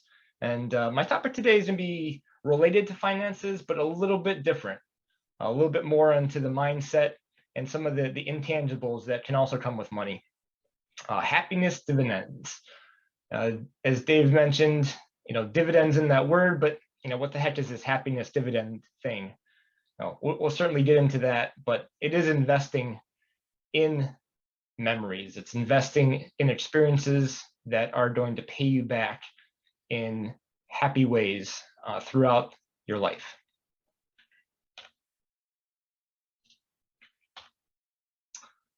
So just a little bit about me. As you mentioned, I am in the US. I'm in my 40s as an engineering manager. I am a husband and a dog dad, no kids, just a four-legged furry one who likes to be a ham a little bit. That's Evie on the right there. I did start blogging in late 2020, started the website Managing Financial Independence, where I've been blogging for, just over a year now, and really not just touching on the financial aspects of things, but I really try and touch on happiness topics, mindset topics, because I really think that mindset is a real important part of the FI community and the journey along the way towards financial independence. Being a part of this, I certainly am pursuing myself. My wife and I pursuing that pretty aggressively with our savings. And just, you know, my pathway is not, you know, straight up. You know, I did not know a lot about finances when I was younger. I certainly made a lot of foolish mistakes in my 20s. I call that my lost decade, where right around 30 years old, I ended up divorced. Net worth was, I don't know for sure, but, you know, it wasn't much above zero if it was. And from there to now, I'm really targeting FI, you know, before 50 years old. So just kind of shows that you can certainly make up a lot of ground when you you learn, you invest, and you put your efforts all in the same direction. He mentioned I am in New York in the United States, so that's way up near Canada.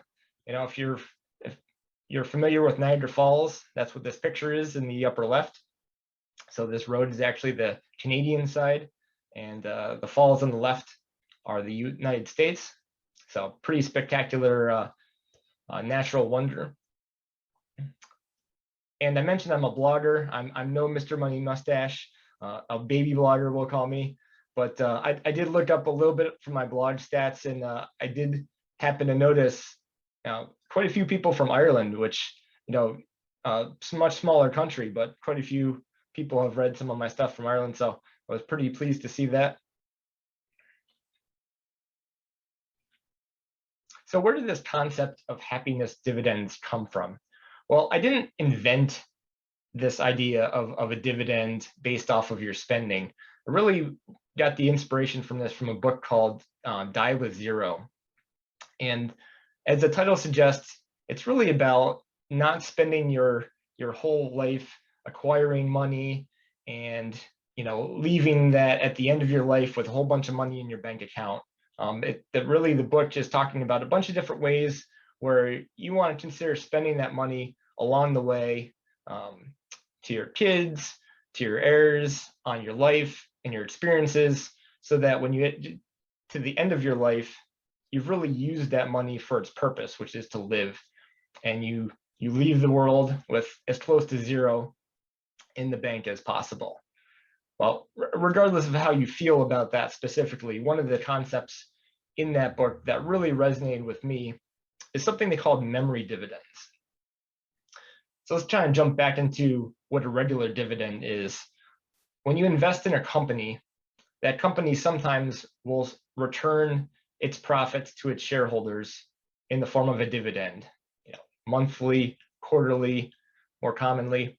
They'll give a little bit of that money back to the people that invested their money into that company. So this idea of a memory dividend is similar, but the idea is that you're going to invest in an experience, and that's going to return you a dividend in memories, and that's going to happen recurring throughout your life. Let's talk about that a little bit more. So if I think about some experiences that you might have, this is how you might want to think about an experience. Each year, you plan some event, a vacation, and it's going to cause you a certain amount of happiness. So for example, here in this, a Caribbean cruise might be a very happy event for you. Lots of memories, really enjoyed yourself in one year. Second year, you go see a great concert. Elton John, he's doing his farewell tour right around now, and that's a great event for you. Or perhaps you throw a surprise birthday party for family, friends, you know, you really get them, and you have all the people that love that person, you know, around, just completely unexpected surprise for them. And this is how we tend to think about experiences, as these discrete events that happen when you experience them. But that's not exactly the way things can work and have to work. So yeah, you took that Caribbean cruise in the first year, but the next year you went back and you pulled out your photo album and you started looking at some of those cruise pictures, and looking at that picture, it took you right back.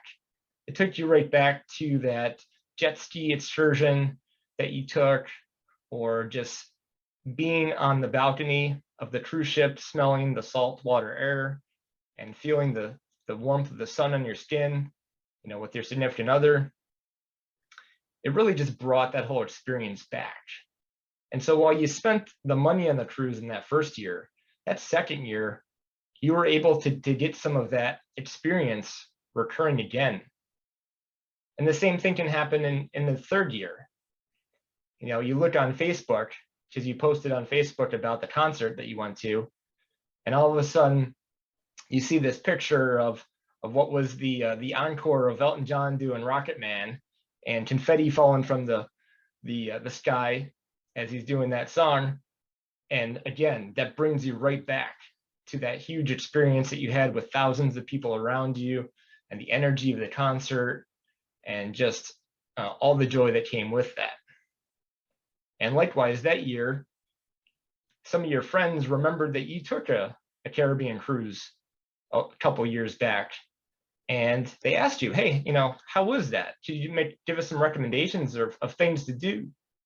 And so you start to talk to them about the jet skiing that you did, or just the awesome food that you had.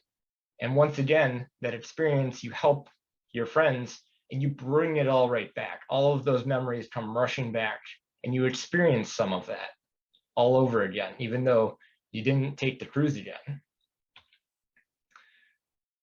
And so it came together for me. It's not just that this memory dividend is really, it's a dividend on your happiness.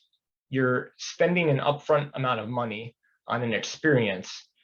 And if done right, you can actually experience the happiness that's associated with an event, not just when the event itself happens, but many more times into the future.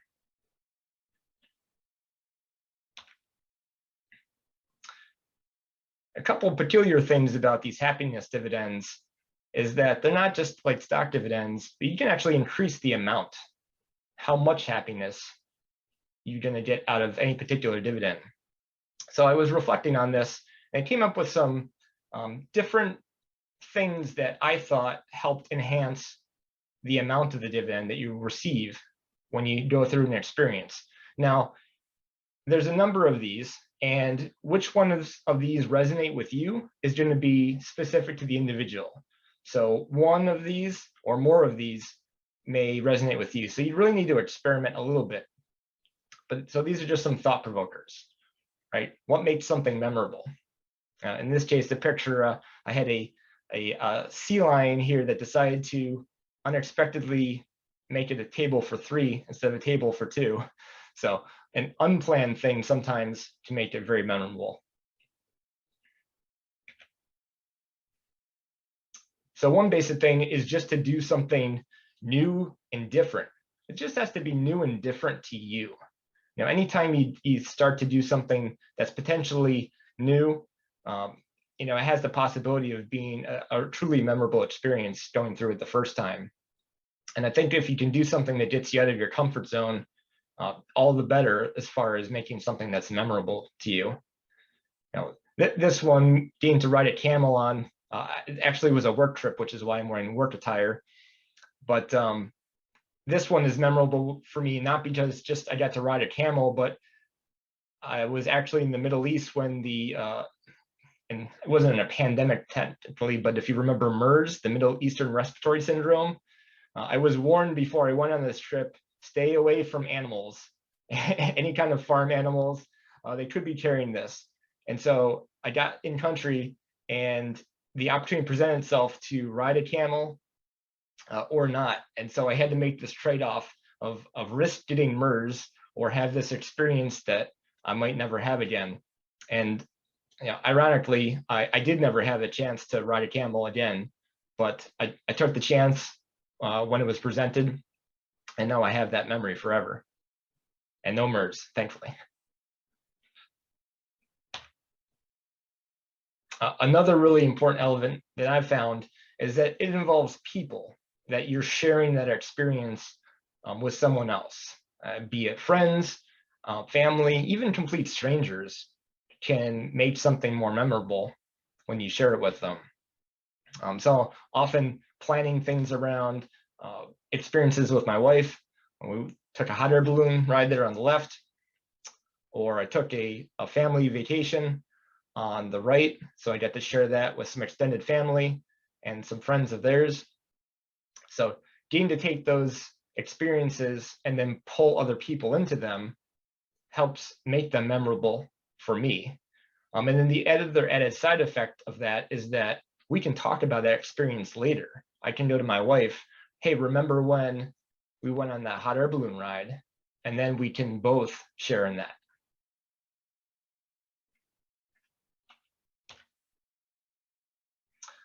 Another thing that I've found is that when it involves multiple of our senses, that also is an important thing and can make for a more impactful experience and happiness dividend.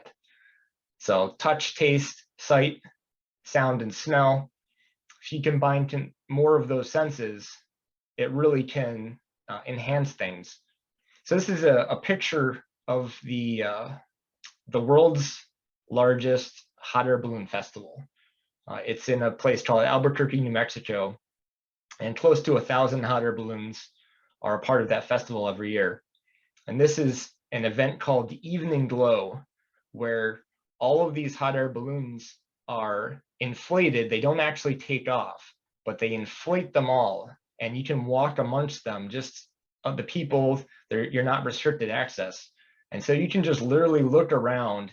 You can be next to one, you can feel the heat of the propane burner, you can smell it, the sound, the roar of that burner just inflating that balloon. It's really a sight to behold. And so all of those senses really enacted made that really truly a memorable experience that I won't forget.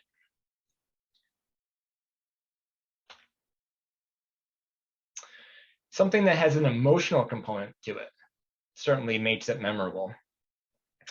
This is a picture of a place called Taft Point. It's in Yosemite National Park in the western part of the United States. You see a couple little specks there on the ledge. It's about a 2,000-foot drop to the bottom there. So if you have a fear of heights, probably not a great place. A little bit of anxiety and fear if you're close to that. So I combine that with my engagement with my wife because she's afraid of heights. So naturally, that was the best place to ask her to marry me, was someplace where she was terrified otherwise.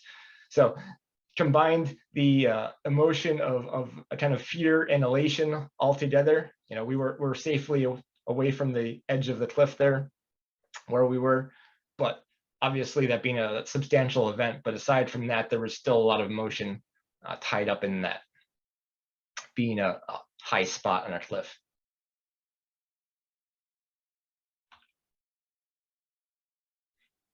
Another thing you can do is try and combine something that's already a hobby or passion, something that you already love to do.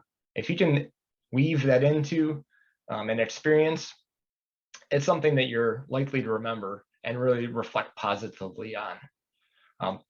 My wife and I both love animals. We really try and weave that into our different vacations that we take. And she especially has always loved turtles.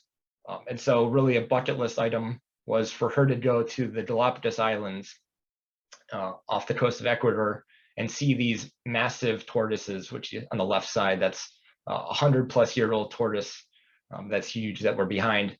And then also on the right, we snorkeled with sea turtles. Also just an amazing experience to be surrounded by these gentle creatures.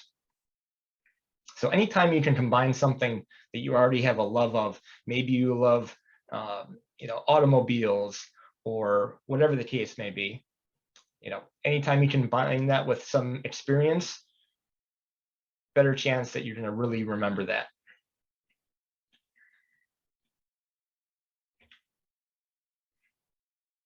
So that's increasing the amount of the dividend. But there's another interesting piece to this that comes with happiness dividends that makes them unique. That unlike a company dividend, a happiness dividend, you don't just have to wait for a particular schedule. You can actually trigger the payment of this dividend based on your own particular actions. So for example, the use of a digital picture frame that may cycle through a bunch of your favorite events. Every time you look over and that picture frame changes, you never know what you're going to see, but that picture could bring you right back to some experience that you've had that you love. And it's going to give you that dividend on demand. Or taking a photo album and just taking the time to flip through that by yourself, or maybe with someone that shared a similar experience or was on the trip with you, again, can bring you right back to that place. And I think in general, just taking a picture whenever possible, when you're doing something that you think is going to be very memorable to you, is really valuable. Pictures just have this ability to transport you back in time, bring you right back to that place. And I think it really helps to unlock the memories that you have, that text alone just, it really can't do the same justice as a picture.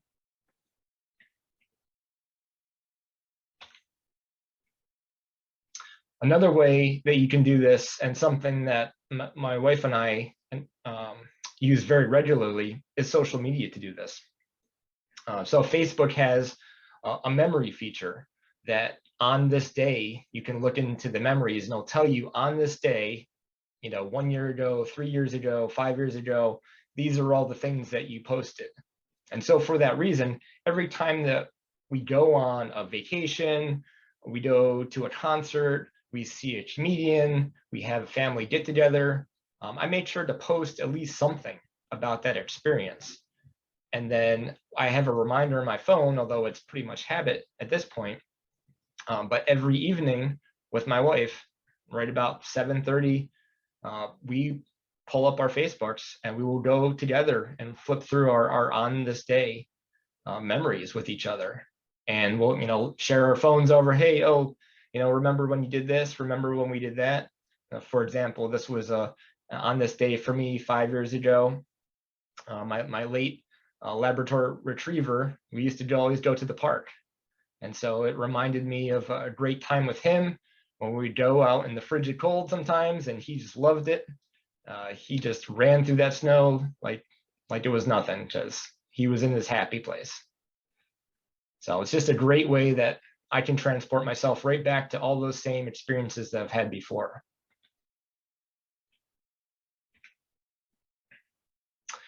You can do it with friends. You can just be at any get together, really. And if you happen to share an experience with one of those friends, you start off with one of those remember when comments. Remember when we took that hot air balloon ride together? Remember when we all took that road trip together? Remember when, insert whatever experience that you want to remember with that person. And you immediately pull them into the story, you pull them into the conversation, and you can both start to feed off of each other and remember that great time that you had, or memorable time. Maybe it was great, maybe it was things didn't work out as you planned, but I'm sure it was memorable one way or the other. You could really do this even with a stranger if you wanted to. One interesting icebreaker question would be to ask almost anyone, what was one of your best days? In your life, what was one of your best days ever? And really just asking someone like that and having them go into their mind and think about what one of their best days ever was, is something that can take any person back into really just a happy place as they search their memories and start to pull up things that they probably haven't thought of in years.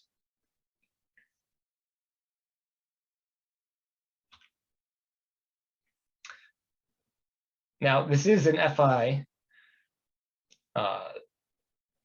discussion, and so there is a financial component. And the piece here that's always the interplay, someone asked a question from the last speaker about this, is this idea of, well, saving versus spending on experiences. You don't have unlimited money, and so you say, great, that's great, Aaron, you want me to spend on experiences, but I want to hit FI too. All right, so how do I resolve that conflict? Well, I do think that you need to do a little bit of both.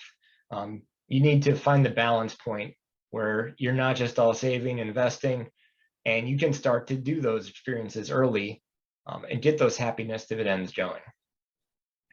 And there's some tricks that we have to do that. But let's talk a second about the why that's important too. Well, despite what we think or may want to believe, we are going to get older.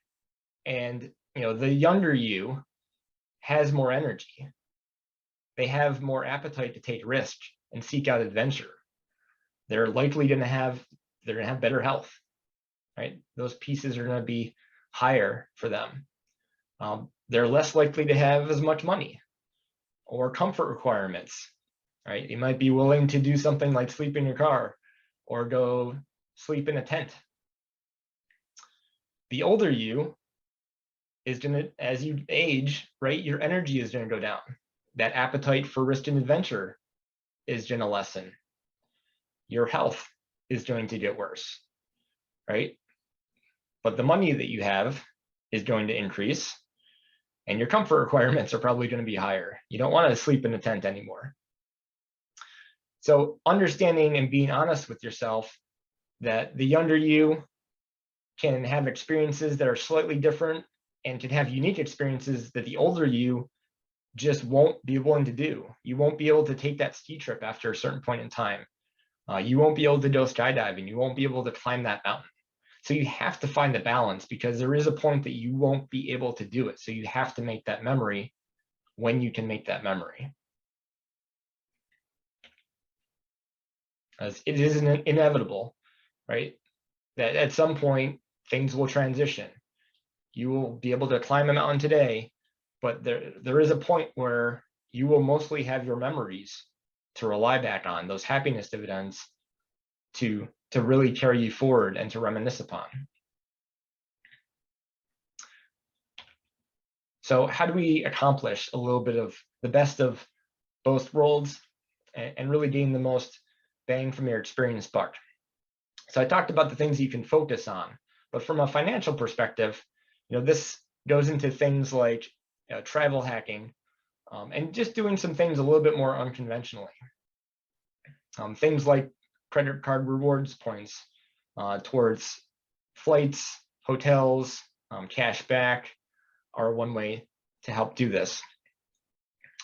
Staying in different places, such as cheaper hostels or different types of Airbnb locations instead of fancier hotels, is one way to balance this out. Booking things on location. So the picture I have here is the ship that we were on in the Galapagos. This is something where I really went outside my comfort zone. We actually flew all the way to the Galapagos Islands, again, off the coast of Ecuador. I had 3 nights of a hostel booked and nothing else. We went there with cash and 3 nights booked and no other plans. And I booked this cruise for the both of us and every other accommodation and experience that we did on site with cash. And I did that because I had researched and I found out that you pay a huge premium by booking online in advance. They know that people don't speak Spanish and they're apprehensive about making sure that they have their itinerary locked down and they can go to their exact places. So, but I found out that if you were able to research right and had some flexibility in your plans, that you could save a lot of money. And we saved, I think, 30 or 40% total off that trip by doing that. So taking that bit of a risk, it all worked out. We had a great time. We got to see all the same places that we wanted to go see. And just it was a very different way to do it, though. When you book on location, you can negotiate. You can't really negotiate so well over the internet. Sometimes you can, but when you're in person, cash in hand, people are willing to talk about price a little bit more. Going off season, or as they say, on the shoulder season, right? Certain places have their prime vacation seasons when the weather is ideal and people want to visit that particular place. The shoulder seasons would be the edges on either end of that, when it's starting to get nicer, maybe weather-wise, but you can't exactly do all the things maybe that the full season people can do, or it's a little bit colder maybe than most people care for. So it's something that I've done very extensively. We went to Iceland right before things really opened up, right when they were still just transitioning out of their winter time, and saved a bunch of money. Likewise, when you book flights, I almost always book a flight on a Tuesday or a Wednesday. You'll find that these are the cheapest days to book a flight. Most people don't fly there. Everyone thinks about flying on the weekend to weekend. We almost always book like a Wednesday to a Wednesday, Wednesday to a Tuesday. Your miles go longer, go further there, and just the costs are cheaper then. And you can even do some even more unconventional things, like house sitting. There's actually people out there that will exchange their home for you to watch their home. You get to stay there for free. I haven't done this myself, but I've investigated it. Trusted house sitters is something that's called, but people spend their whole retirement piece. There are people that travel around the world that just go from one house to another as a way to live for free.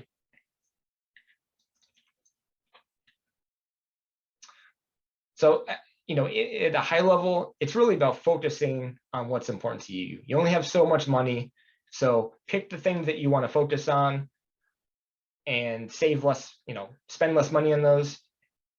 I should say spend, right? So in this case, accommodations, we didn't spend much money on when we went to the Galapagos. Really bare bones hostel there, really bare bones accommodation on the cruise ship, nothing fancy, single beds. My wife and I had to sleep apart.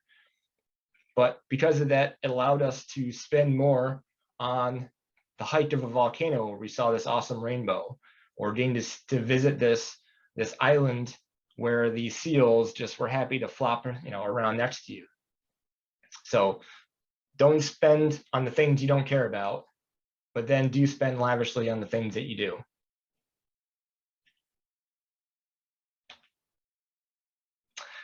And that's what I've got to share with you today. Hey, thanks, Aaron. That was amazing. And thanks so much for jumping on. No, it's really good. Look, we've run over a little bit tonight, guys. It doesn't matter. We've got one presentation coming next. It's a really, really thoughtful presentation. I know you're going to stay on afterwards because you spoke before. We're going to do some roundhouse Q&A. So I'm not going to ask you questions, but I'm going to feed back to you on that one because that resonated with me for a moment.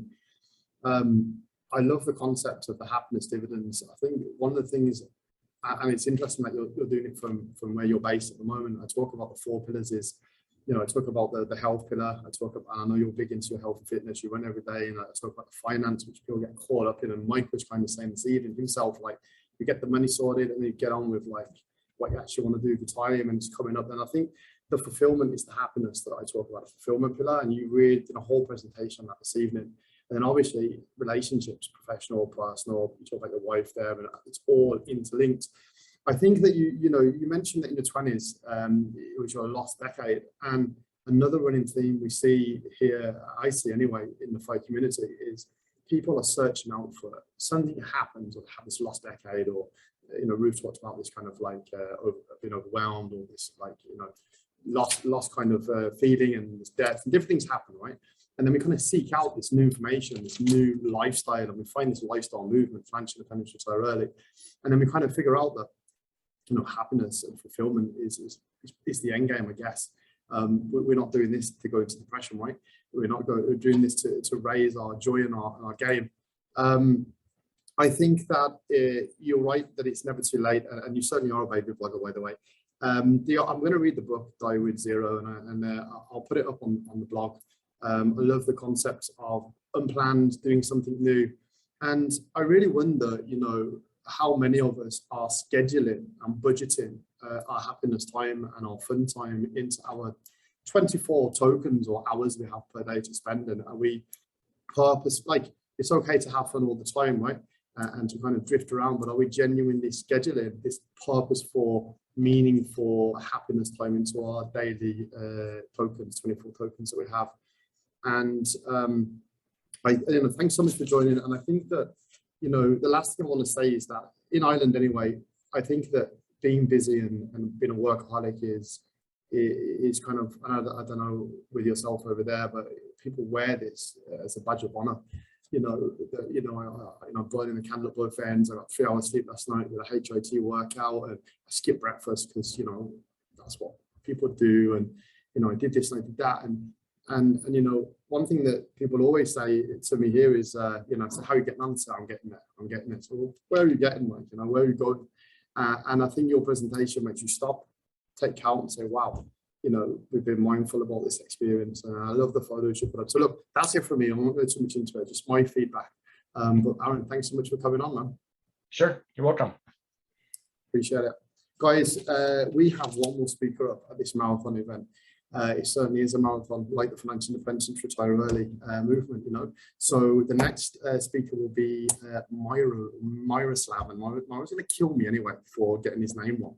So we're going to take a pause for a few minutes because we have run over. I'm going to ping up. I see Miro's on the call. I'm going to take back host control from Aaron. Thanks, Aaron, for that.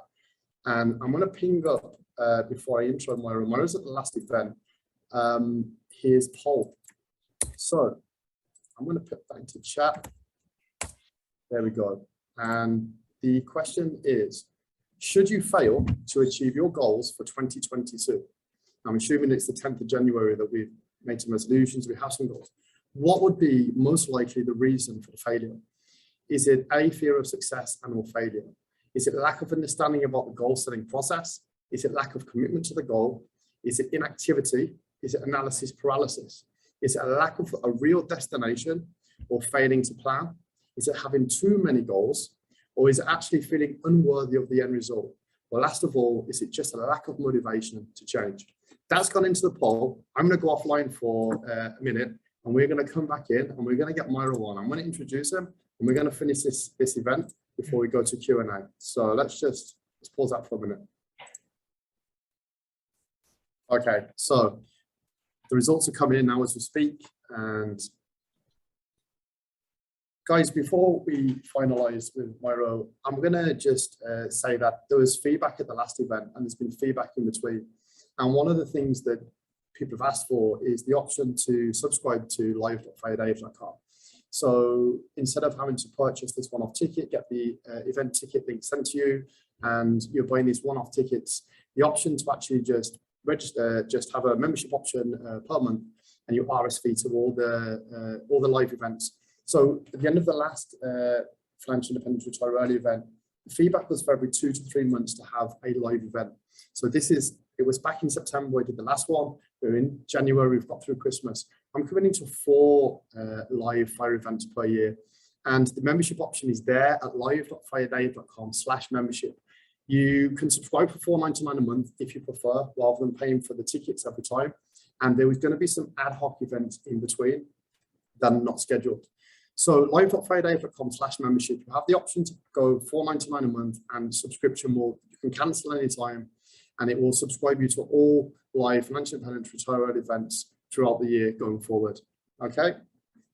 Now, the next thing is we have Miro. Miro, you on the call? And I'll do your introduction.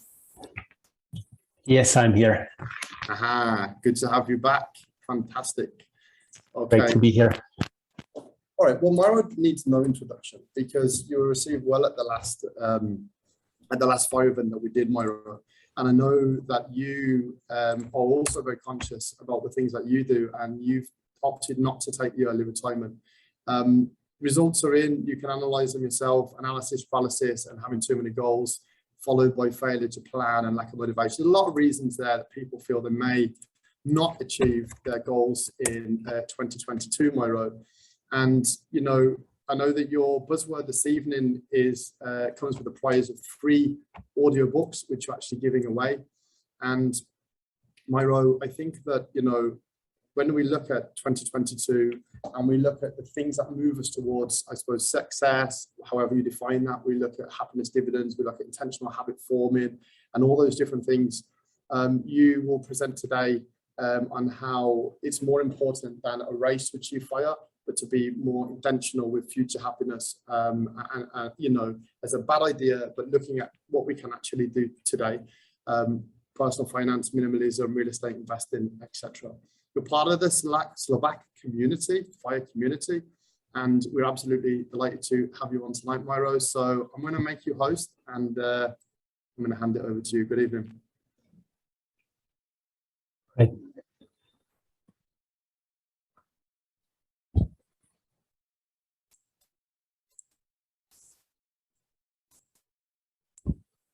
Okay, you're now host. Excellent. So I'm going to share my screen. Fingers crossed. So this is the result of the survey. It's very, I would say, pessimistic way of looking at why should I fail? I just started the year and I have all those wonderful goals, lots of hopes to achieve them. We will get back to these results a bit later. But I was certainly hoping that having too many goals is going to be among first reasons why people normally fail. But let me start with the introduction. This is my story. This is hopefully you can. This is my story. This is my family on pictures. So me and my wife, my 2 kids, and being 24 years old, 15 years ago, I graduated from school with many of those standard goals to find the love of my life, to marry her, to have kids together, maybe to live in a nice house, comfortable car 2 times a year, some 2-3 weeks of vacation somewhere, and I was very fortunate. 10 years ago, my son was born, and basically this entire list of my goals was completed. And kid being there, and I started thinking, what would be the future for all of us? What is the meaning of life anyway? So I started reading. My previous presentation here was why I would encourage you to read more, and what did I learn from reading all those books. On the way reading all these books, I discovered FIRE, and 2 years later I achieved it. I was really rushing through this. I purchased 6 real estate investments. They are basically taking care of my needs if I would ever want to retire. And I was so excited. I was planning my retirement one year later, and it really happened. I expected, how everything will be wonderful. You read all those books that you can live on your own terms. You can you can do whatever you want. You can just enjoy the life. But it was not really happening to me, and for several reasons I don't want to talk about it right now. But eventually I returned back to work. I found happiness, and even better, I just am content with what I have. And I think that's something where you want to get, because then everything else is just working for you. But this journey, these 15 years, I made several mistakes. And these mistakes are very much related to what FIRE community is doing. So basically, all these mistakes are going to be later reflected in what somebody who's trying to achieve FIRE is dealing with. So one thing was that, and I have it here, I was moving too fast. I was rushing through months and years, saving all the money, and listening to Aaron now, where you try to balance that financial let's say saving of finances, and then also you want to achieve something. I wish, going back, I would probably slow down, and I would try to enjoy life and collect those dividends of happiness, and visiting places and so on. The second thing, it's moving targets. You achieve something, you immediately think, okay, what is next? What can I do next? You have your target, you reach it, and now you're thinking, okay, maybe I should still work for a couple of years just to maybe have a little bit of buffer, stuff like that. So that was another thing that I observe in a FIRE journey of many people. The next one was that I was not really running towards something that I really thought through, but instead I was running away from something that I disliked. So I thought, you know, I don't like this job very much. I would like to get rid of working, but then I didn't have a plan B, right? So that was another one. And last thing is that we as people, we are terrible at estimating what will make us happy. So you say I'll be happy when, and then you achieve your goal, and then you feel like this is not enough. So looking at FIRE and seeing people that are considering FIRE as the fastest way to get financial independence, and they are looking at saving rates, at net worth, return on investments, and so on. I don't think I would agree with Aaron that slowing down, finding that nice balance, and building your life a bit differently, putting your happiness in the center of everything, and trying to find or to set up a life where you are working on the tasks you want to work on, you are with people you want to spend your time with, and you are doing things in your free time that you really want to do and you want to enjoy them. And if you do this, then money is just a byproduct of this kind of life. So money will come. There's an abundance of money, and if you are really happy with the way you live your life, then I think that's the ultimate goal. Not hoarding money, but probably seeing those places, meeting those people that you like, and doing the work that you really enjoy. So that was this triangle, these three pillars are basically the foundation piece of my let's say life vision. This is how I believe I should operate every day, and I would like you to think about it if this maybe makes more sense than racing and trying to win some sort of competition that we have among us. So if you want to be happy, and the problem with happiness is that it's not about I'm going to try hard, and this is the time of the year you maybe have your own goals, like, oh, I'm going to lose 20 pounds, or oh, I'm going to go to gym every day, and oh, I'm going to save 80% of the income, right? And then you burn out. So if you want to have this as a long-term strategy, then consistency is a better strategy than kind of like one-time effort and a lot of intensity, shorter bursts of efforts. So the way to live, in my opinion, is to build what James Clear calls atomic habits.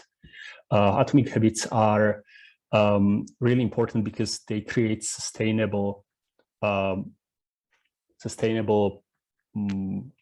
life where you basically do the right things every single day. You are not obsessed with the outcomes, but basically you understand if you are going to do these right things every single day, then you will eventually be very successful in your life.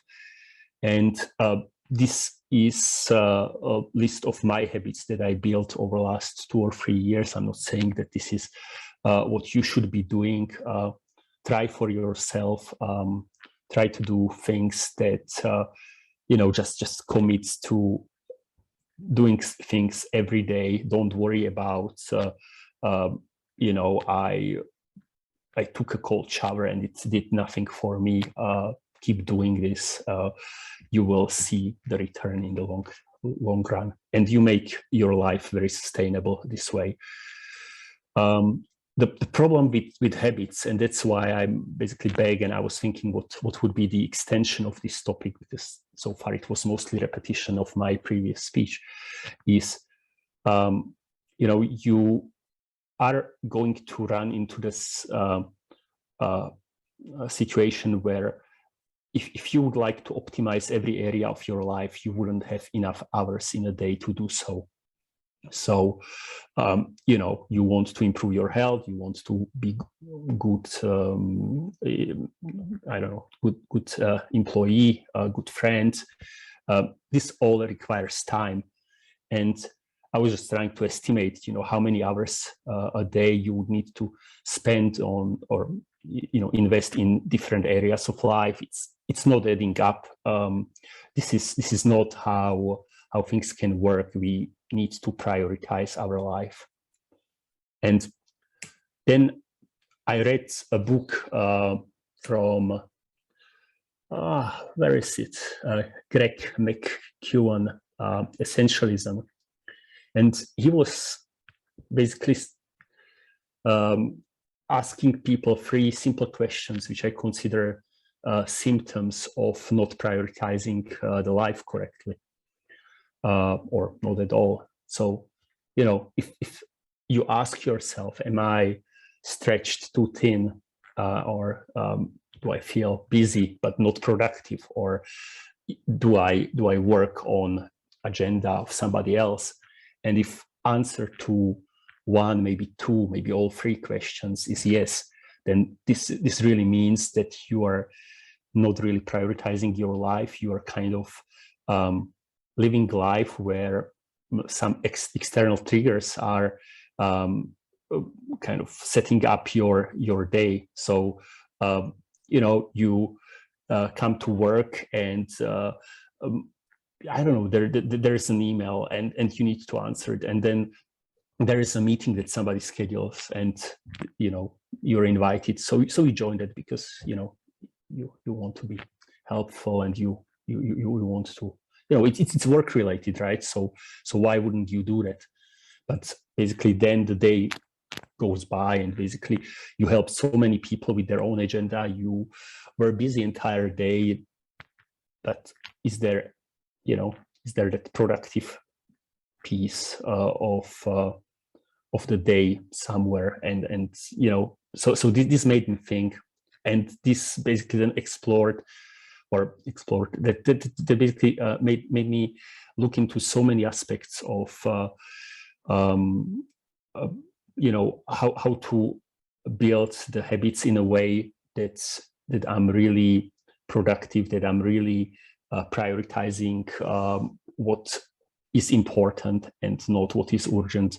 So there are many aspects of it, and reading those 3 books here is a really good idea for everybody who would like to focus more on getting life optimized, getting better things done, not necessarily more things done. And especially if you want to stop kind of working on your to-do lists where you have 20, 30 items that all are crazy important and they all need to be done, and then there's no way out, because that to-do list keeps on refreshing itself with new tasks. If you don't have those foundations, if you don't start thinking about what is important to you and how you kind of control your life accordingly, how you how you structure your days, how you structure your weeks and months, then you will just end up working on tasks without end in mind. So the book from Greg McKeown provides a blueprint. It says, explore what is essential, eliminate what is not, and create systems to make right things effortless. So, I had a similar presentation for my colleagues, and we had a chat, and we call it Pause for Purpose, where we basically make other people think a bit about items that are not necessarily related to our work that we do every day. So, you know, I was asking them what are the priorities of their, and they said, well, I value my kids, I value my family, I value my health. And then I asked them, like, and I can ask you, right? Like why are you attending this meeting? How do you know that you should be here? And basically, the answer would be most likely that, you know, you have it in your calendars. You scheduled time for it. Right? And then my question was, okay, so how many hours in your calendar are scheduled for your family, for your health? Or is it just work-related items, and then health and family gets whatever is left once all your mandatory urgent tasks are taken care of? So, you know, think about what are your values, put them into calendar, and start with yourself. So what are your own values? What would you like to do? What is really important to you? That must be the first thing. The second one, your relationships. When do you want to be with your family? Where do you want to go? I don't know, breakfasts together. Like you know, we will have breakfast, we will have dinners anyway, but why don't you schedule it? Why don't you say, this is the time, and it doesn't matter what happens, I'm going to have breakfast with my family because this is what I value the most. And then the third thing you want to schedule is your work.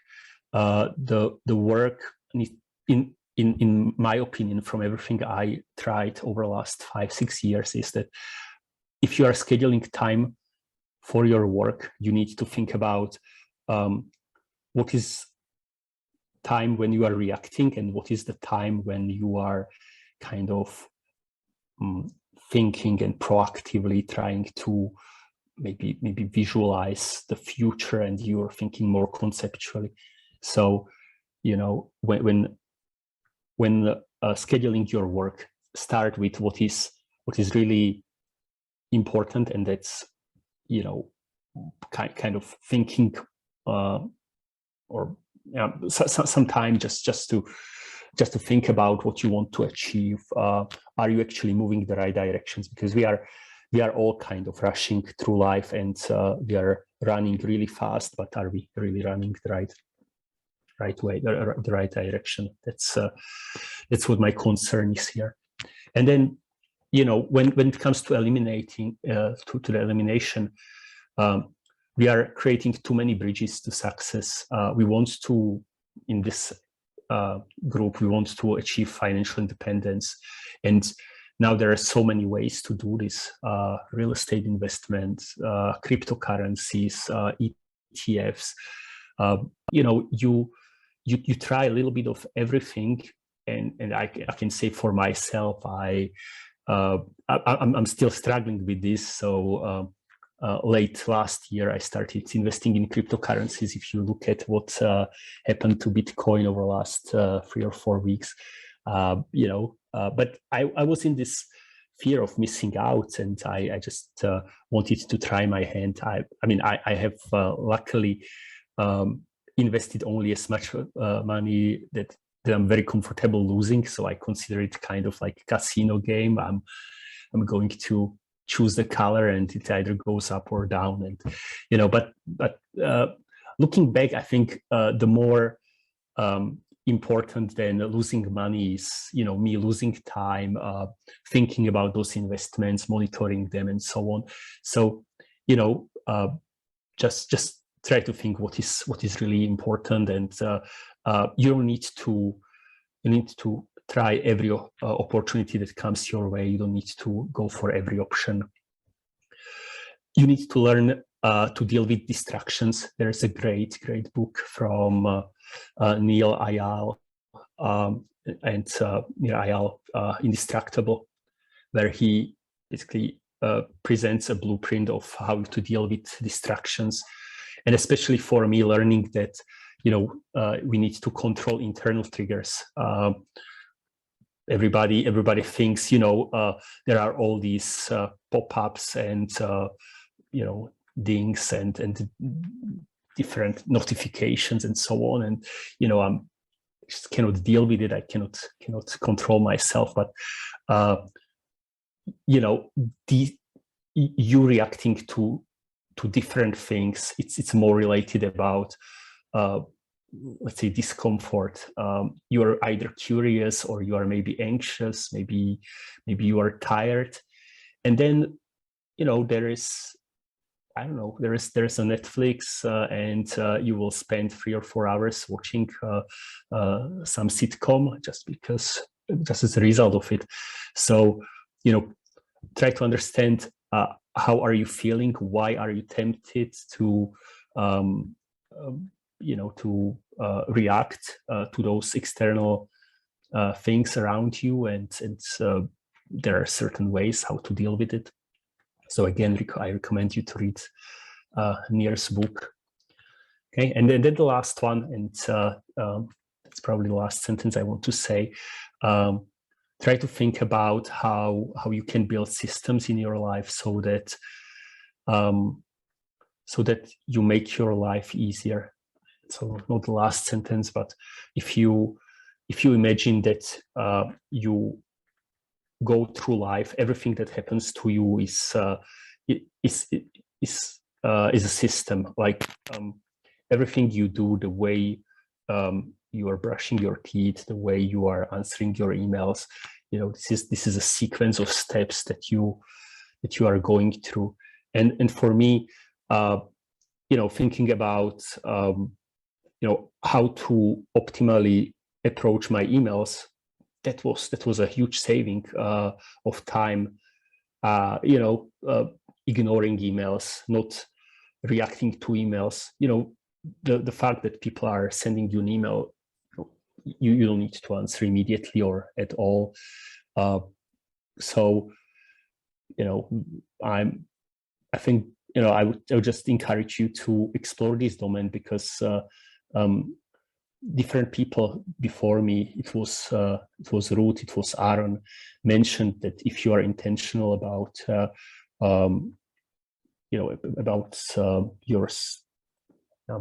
your actions, you can be much more successful in life. I think Ruth mentioned your intentional way of dealing with money, how you spend things, how you budget things, and so on.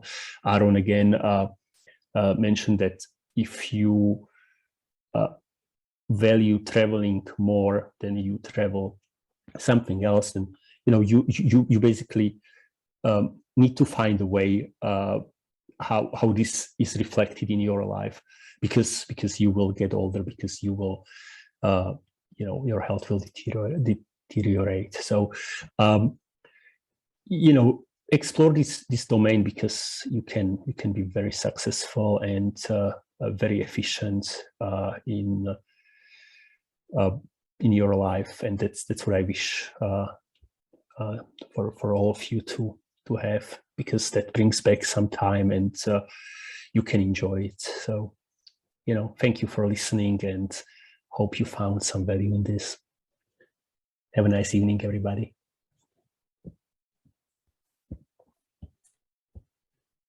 Wow, thanks, Miro.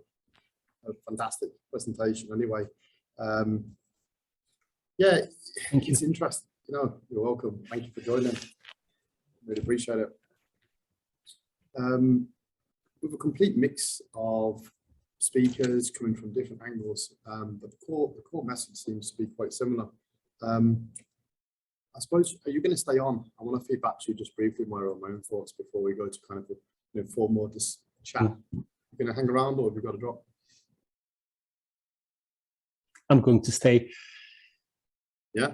Yeah, I'm just checking who won, so I need to figure out how I sent you guys those free books. So hopefully, if three of you get those free credits, that you know which free audiobooks to listen to. So Yeah, we'll I'm excited for you already because these books are amazing. So have fun reading them.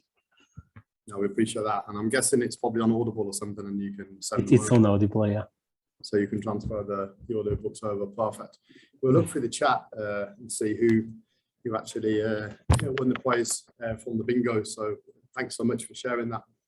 I think that one of the first things you said, Miro, was that although it's like in terms of if you measure success on speed to fire, that's outstanding in the time frame. But you led with the question, what is the meaning of life? It's quite a deep, introspective question. And I think personally, if I can feedback, not other people think that, I think everyone asks themselves that question at some point. And if they don't, they're aware of it subconsciously. And I think that even as we go down the fire path and we hit fire, it then becomes what next? And that question still comes up. It's interesting you spoke about running away from something, not towards something, and then hitting it, and then still having that question, okay, well, you know. And I was actually listening to something yesterday that is on topic, that I suppose you've gone down this road, but as humans, we carry this burden of suffering of what is the meaning of life? Why are we here? How do we get here? And we kind of start asking those questions. And then we kind of realize that, okay, more money we make doesn't actually make us that happy after we go over a certain level. Everyone's quite, if we re-watch back, and please God, the recording will be available afterwards. I have recorded and listen to the speakers. This is a trending theme from everyone, you know, being the, you know, you'll see that as we go through. I think that, you know, that question of why am I here and what is the meaning of life is essentially there. You know, Aaron's come on, Aaron talks about happiness, dividends. You know, this is what it's all about, guys. You know, the financial aspect is part of it. Mike mentioned it. He, you know, you get the, you know, just drive on, get the money, and then you kind of, well, I think what you did, Miro, from what I can see, is you created a space and time that allowed you to introspect. And you, so that's something that fire did for you. It created time and space, and that's what Ruth talked about, time and, you know, and Anne-Marie spoke about time. We have 24 hours there. You created that time, and, you know, we are all terrible estimators of happiness. Though Aaron is working on that for us all there. But you spoke about the balanced side of life again. You know, you got way more pillars than I have in mind. I'm going to have to add some in, but then again, I don't want to overburden myself. But I think that your presentation was thought-provoking. Everyone's presentation this evening was thought-provoking. You know, we had one stage, I think we had 60 participants on tonight wanting to be here. You've given us another angle. You've shown, you know, someone who's hit this achievement and then introspected, created the time, and that question is still there. And you're not coming back as a survivor, but you're coming back saying, guys, you know, this is kind of the story. Something to ponder. And yeah, there's something else came up there where it was people were looking for the names of the books that you referenced, and if they could be put into chat, you know, that would be cool as well. You will receive this presentation. I'm just thinking how I can upload it, but and at least I can type the names of those books. Cool.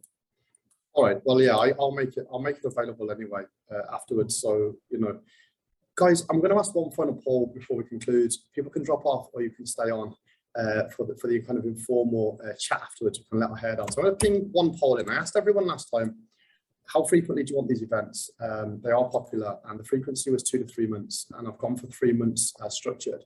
The final poll I'm going to ping in now is, and there's a reason for this, is how many, chat, how many speakers do you prefer to have at these events? So I've made them a marathon event to date to provide more value on a low price point, just to get rid of the tie kickers. But it is 6 speakers per event. I think my last event I had 7. So select your answer there. 1, 2, 3, 4, 5, 6 speakers, because we can theme them out and we can reduce the speakers, and we can have 1 speaker per event as well. I'm really interested to get that feedback so it can help me structure the future events. Okay, and I'll have a look at the results there. That's just gone into chat now. So look, really to conclude, a reminder that I do aim to make the recording available. I have the fingers crossed that it has recorded. It looks like it has. We'll aim to upload that in the next few days. Obviously live.friday.com, log into your account, you'll be able to view it there. Any issues, just ping me an email and I'll aim to get back to you there with the recording. If you know anyone who would like to be a future live event speaker at Fire Dave Live, please get in touch the usual way, dave@firedave.com. Remember, as I said, and I'm not going to go on about this too much, you can subscribe now and automatically RSVP to every single event for $4.99 a month at live.firedave.com/membership. live.firedave.com/membership. You can cancel any time and you don't need to keep buying these one-off tickets. Thank you to all the speakers this evening, and thank you especially for all joining and supporting Fire Dave. Remember, this event is sponsored by Dolphin Utilities, a completely free service for reducing and switching your utilities and expenses. And last of all, I have to mention, obviously, in partnership with Degiro, it's come up tonight a few times, the #1 investment broker, in my own opinion, firedave.com/Degiro to open a free investment account. Investing carries risk. And if you are staying on Fair Play, look, it's time to relax, let the hair down. I've invited Matthias, actually, funny enough, from the FI Europe podcast to join us. He's intrigued by firedave.com and live, Fire Dave Live. And it's funny, Matthias, I think he's probably on the call there. I was actually interviewed for that podcast, I think it was the year before last. And the episode released on New Year's Day 2021. So I'm going to ping it in. I think it was episode 131 on how to stay mentally and financially sane in 2021. The same principles probably apply to 2022 as well. So let me get that in and let me welcome on Matthias as well. And everyone, feel free to come off webcam. Let's unmute, and let's do some roundhouse questions.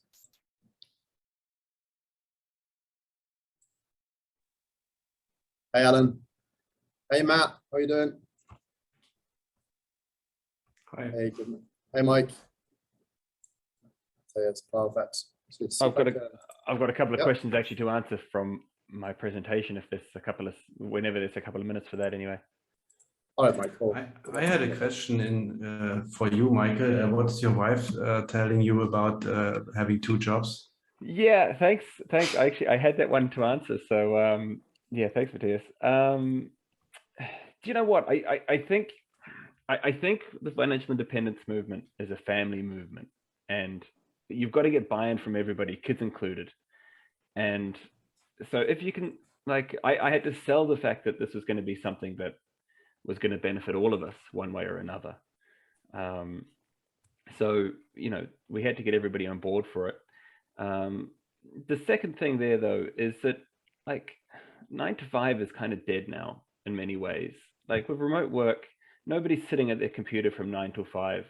There might be half an hour break during the mid-morning when the kids are at school that I take. We do some housework together. We spend some time together, watch a TV show, watch Netflix or whatever. So the concept of a work day now is very different to what it used to be, I think. And so flexibility around work is quite important, and particularly with young families. So for me to work in the evening is actually quite beneficial because the kids are asleep and everybody's relaxed. Me being there between, say, 3 and 5 to help out with homework is of more benefit to the overall family than me having to, you know, if I wasn't there. So, you know, it's adapting and adjusting as needed to make everything work and find that balance. Yeah, I think that's true. So I personally work until 7 or 6, so it would be beneficial also for me to start helping at 5. Nevertheless, the total amount of work hours is then higher than before with the 9 to 5 approach. So it certainly still is less time for family and more stress, but also more benefits. So if you can, for example, explain the benefits that you do that for the family and you actually get your wife is appreciating it, then it's good. Yeah, and look, it's short term. It's done in bursts as well. Do you know what I mean? So it's not something which is long term, because I couldn't cope with that either. So we have a plan. We had a plan in mind, and we're trying to implement that really. So, you know, it's yeah. So yeah, I think you can do that also for a short amount of time, and then you maybe also can earn your summer vacation or anything nice. So that's fine. So I personally have also done this with side hustles next to the main job, but this year I prioritize more the wellness and family stuff and so on. Yeah. Exactly. Yeah, fair play. No, thanks for the question. Can I say something about it? Actually, my partner now, with Irish Budgeting Mammy, I've been doing 12-hour days with the new product coming out, and like that, he doesn't kind of get it. What was the one thing he said to me? Oh, 12 hours a day, you're in that office, you're back to the family, and so you must have a very understanding wife. Yeah, very good. Yeah. Any tips on how to get them around to the idea? So just sell the dream, you know. Yeah. Sell the dream. That's really it. You know, but I mean, look, I'm hoping that eases now with my going part-time in my nursing, but like I haven't done 9 to 5 in probably since I was 23. So with nursing, you're doing 13-hour shifts, but you're off different times and nights and all that kind of thing. So I could never imagine going back to 9 to 5 actually. Yeah, and look, I'm sure with nursing as well, there's times, I have a friend who's a nurse where you're doing 5 or 6 shifts a week because there's short staff and so on anyway, you know, so it's. I've been very, very actually, my boundaries with that. No. Yeah, well, you've done well to push it away. I've got a buddy that gets caught they never even ring me because they know I say no. Yeah. So yeah, I don't know. It's yeah, look, it's about, as I said, it's about finding that balance in there somewhere somehow. And I think that's one thing I found really hard with doing full-time nursing and then starting Irish Budgeting Mammy. I found that finding the balance was really difficult because there was a stage there last June. I was actually going to pack in the whole of Irish Budgeting Mammy because it's like I can't do everything. But now that I can go part-time, now I'm starting to see the reward. So yeah, I do get what you're talking about. Yeah, and like as I kind of mentioned, like with family life, there's certain time in the day that's critical and harder than others because kids are just harder. Like early morning, getting ready to school, and like today, homework was dumped on us. I was taking time off. I wasn't working that session, and that was the best thing I could do because now the family's relaxed, everybody's quiet. I can be on this call without any stress. Yeah. So it's about realizing that and adjusting accordingly. And Marie, is your partner working? So he's a long distance lorry driver, and and so he actually was off for the whole pandemic because with the whole kind of can't go from one country to another. So he drive down to Spain and back again. So he's going back to work now, which is going to be kind of a good thing. Up until this, he was at home minding the kids, and it took a lot of adjusting for him as well because we had a baby and I went back to work and he had all the homeschooling and everything, and I was gone from 5 o'clock in the morning till 10 o'clock at night. So definitely, we've had an awful lot of adjustment in this house in the past while.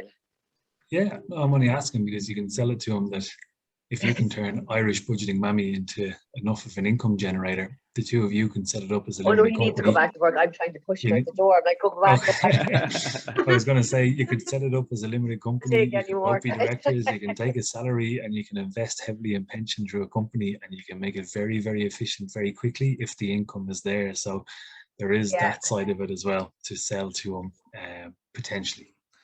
Yeah. But no, I think it's for his own mental health as well. I think he needs to go back to work.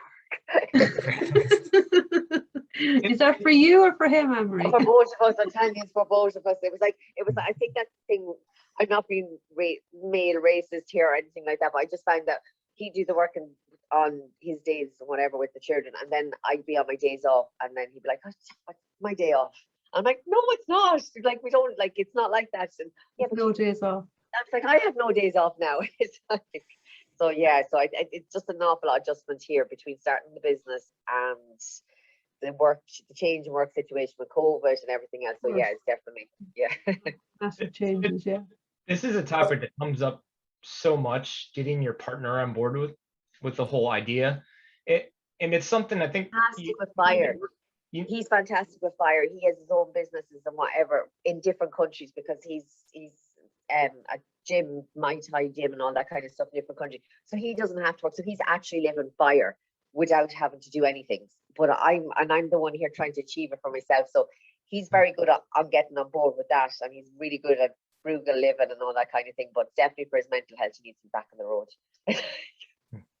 And with us all. For everybody's mental health. Yeah. I mean, everyone does. Yeah. Go ahead, Dave. Yeah, no, I was going to say it's interesting. I've got a couple of questions that came in as well. I thought we might go around. And Matthias, you're on. was going to ask, and I think it's linked to this as well with getting a partner on board. But what's something, Matthias, that you think, because you've interviewed a lot of people on the Financial Independence Europe podcast, what's something people seem to misunderstand about FIRE? What they misunderstand about FIRE? On Monday, I had also an online hangout. There was, let me think about it. I'm not so spontaneous about answering these questions. Some misunderstand that you have to save all the time. So I also was in a documentary in the TV, and then I spent a lot of money for my living room, for my kids' room, and they misunderstood that you have to save all the time.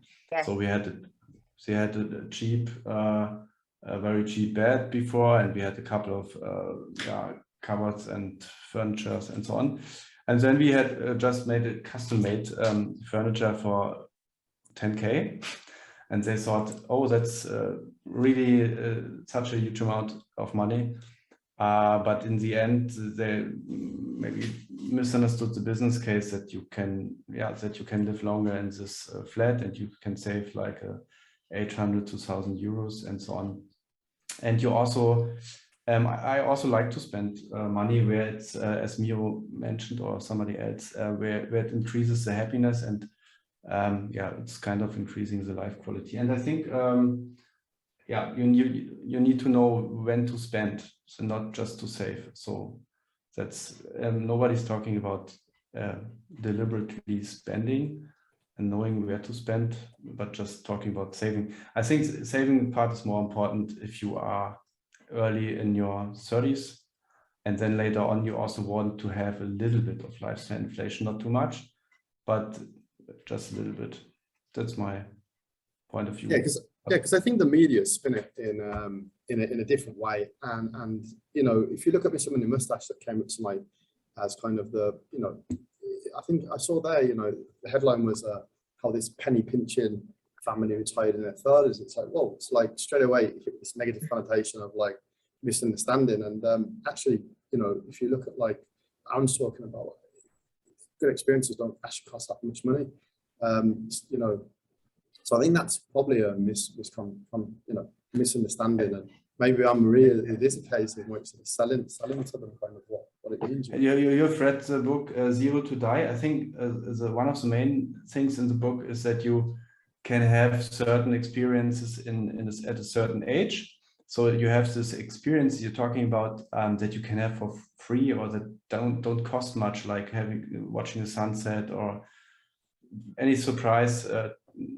It's also sometimes early in your life, and later on you want to have maybe also additionally the things that cost money, but you can't do when you're like 60, 70, 80. So like skiing or playing golf, or what can you do if you mountain biking and so on, that costs money. But this is it can also make you happy, or you want to try it, but you cannot do it if you're 70. So that's why in this range between like a 40 to 60, I think you also want to spend to try things that might make you happy, but you cannot afford it. But you're right if you say that there are also many things that don't cost a lot of money. Actually, I have a ton of things that I do every day that make me happy and that don't cost so much. So perfect. And look, we've got I'll probably talk all day. But what I was going to say is, when we went to Thailand, we went for actually five weeks. We rented a house in Thailand, then we went to Cambodia, and we went around different places with the kids. But everybody thinks that whole kind of holiday might cost 10,000, 15,000. Like, we did everything for 5,000. So I definitely think when you're doing the FIRE movement, you can be really frugal, but it doesn't mean that you have to miss out on everything. Yeah, I agree. Yeah. I think one of the most funniest or very interesting vacations have been the ones where we had just stayed in a €9 hostel. So that's really fun, or in a tent in Sweden. That's what we as a family like to remember. But now with 2 kids, and it's also sometimes nice to have just a childcare during the vacation, that you can actually have vacation. Have a baby when you have teenagers. They're great childcare. Yes, so that's hard as a teenager. Yeah, so that's the way it is. Yeah. I appreciate that, Matthias. Alan, a question came in there from for you actually. Let's have a look from Jay Graham, and it is there a figure you should try to achieve as a self-employed person before you convert from sole trader to limited company to achieve kind of the company better tax benefits? Yes and no. I mean, the tax limits are the same for an individual regardless of the status of the company, if it's a sole trader or an LTD. So that kind of 36,800 sweet spot of the 20% lower tax rate I mentioned earlier, that applies to both. But what the limited company does do is it kind of puts a screen in place that takes the business and the person and separates them. And what that does, it gives you an extra layer of security. You know, if something was to go drastically wrong with the business is the one that gets in trouble and not the person so much. And you'd still be a director of the company and there'd be responsibilities on you for that, Jay. But in terms of having an LTD, I mean, the same kind of expenses can be written off that would be in place for a sole trader. When you're an LTD, there's a bit more expense involved because there's more compliance. There's an annual return that has to be filed with the CRO. There's accounts that have to be prepared. Corporation tax return has to be filed as well as a personal tax return. So you're going to have two things to pay your accountant for, unfortunately. But then I suppose with a limited company, there is opportunities there to invest in a pension. This was what I was trying to say to Anne-Marie, if she could get her partner on board with the business, that when you're a limited company and you're a director of it, the limits that apply to making personal investments in pensions don't really apply when you're a director of a limited company, and you can put a lot more money into a pension. Now, obviously that gets tied up and it's a long-term play, but for the purposes of FIRE, that could be something that would appeal to a lot of people here. So that's one of the main benefits you would get with having an LTD. But I suppose there's no magic number that if you hit 50 grand, suddenly you should be an LTD. I mean, there's sole traders out there that are bringing in income in six figures and filing tax returns that are paying a huge amount of taxes that you might look at and say, well, you know, why would they have a 300 grand income and not be an LTD? For whatever reason, they've just chosen to stay that way. So it's a bit of a yes and no answer, I'm afraid, but there's other benefits with an LTD that aren't just tax benefits, I would say. Yeah, cool. I know, Mike, that you've got limited company and you're trying to dissolve a few of them, but there's a question came in for you, Mike, and maybe then you can lead on to those questions from the chat. But Mike, what's the most influential person in your life in the last 4 years on the FIRE journey? Question came in for you. Impactful and influential people. Yeah, you know, I actually have a group of buddies that I met through my son's school, and before COVID we would meet once a month in the pub, and it was just nice because they were much older than me, but they were, you know, so they kind of had that life experience, but they'd also done some pretty, they had some pretty cool investments. They actually owned some pretty significant buildings in Limerick and stuff like that, and so it was just nice to have that connection. So it would be one of those things we'd sit down and just straight get into investing business and chatting like that, quite motivating from that point of view. And we learned stuff from each other. So, you know, having and look, groups like this as well, you know, just to be able to have that chat, and just keep going from that point of view. I initially read a lot of books, like we all did. I wouldn't read as much these days, just because I'm fairly happy with and content with my own journey. But yeah, I think I find these days it's difficult to find like-minded people with financial independence, because there seems to be this thing where once you know what's going on and you start to see the numbers start to work in your favor and things like that, if you're friends with people or you meet people that maybe aren't in the same mindset, it can actually be quite difficult to have something in common. So it's nice when you can find people that, you know, share the same passions with financial independence as you do. Yeah, do you think it's possible on that one? Because Anne-Marie spoke about getting a partner on board. So and I'm not talking about Anne-Marie or you anyway, but this is something that is questions coming as well. But as we go down this path that Miro spoke about, getting there in like a couple of years, let's say you've got friendship network, a family network, you've got a partner, you've got children, you've got people that you associate with. As you essentially change things to go down that path and you kind of move towards this financial independence, and you feel like maybe you're getting out of this consumerism and you're changing your habits, atomic habits, and you're kind of essentially changing things to enable you to go from point A to point B. How do people, put this to anyone, how do you then handle those interactions with people when you've probably changed and grown, right? You've had growth to, I don't mean financial growth. Financial growth obviously will come, but you've had to have growth, right? To change it, to have mindset, talk about like, okay, right, I'm not like doing this odd habit, it doesn't serve me. I'm changing this belief system because this doesn't serve me. And so essentially you are changing. It's not like you're not you, but it's like you're having growth, and maybe you're leaving behind the old limiting belief systems, you're leaving behind the negative stuff that didn't serve you, you're changing in a positive way, you're seeing the results over time. How do you then handle those interactions and that circle of influence? And I'll put that to everyone in the group. And My circle is very small, actually. What outside? I've got a tiny circle as a result.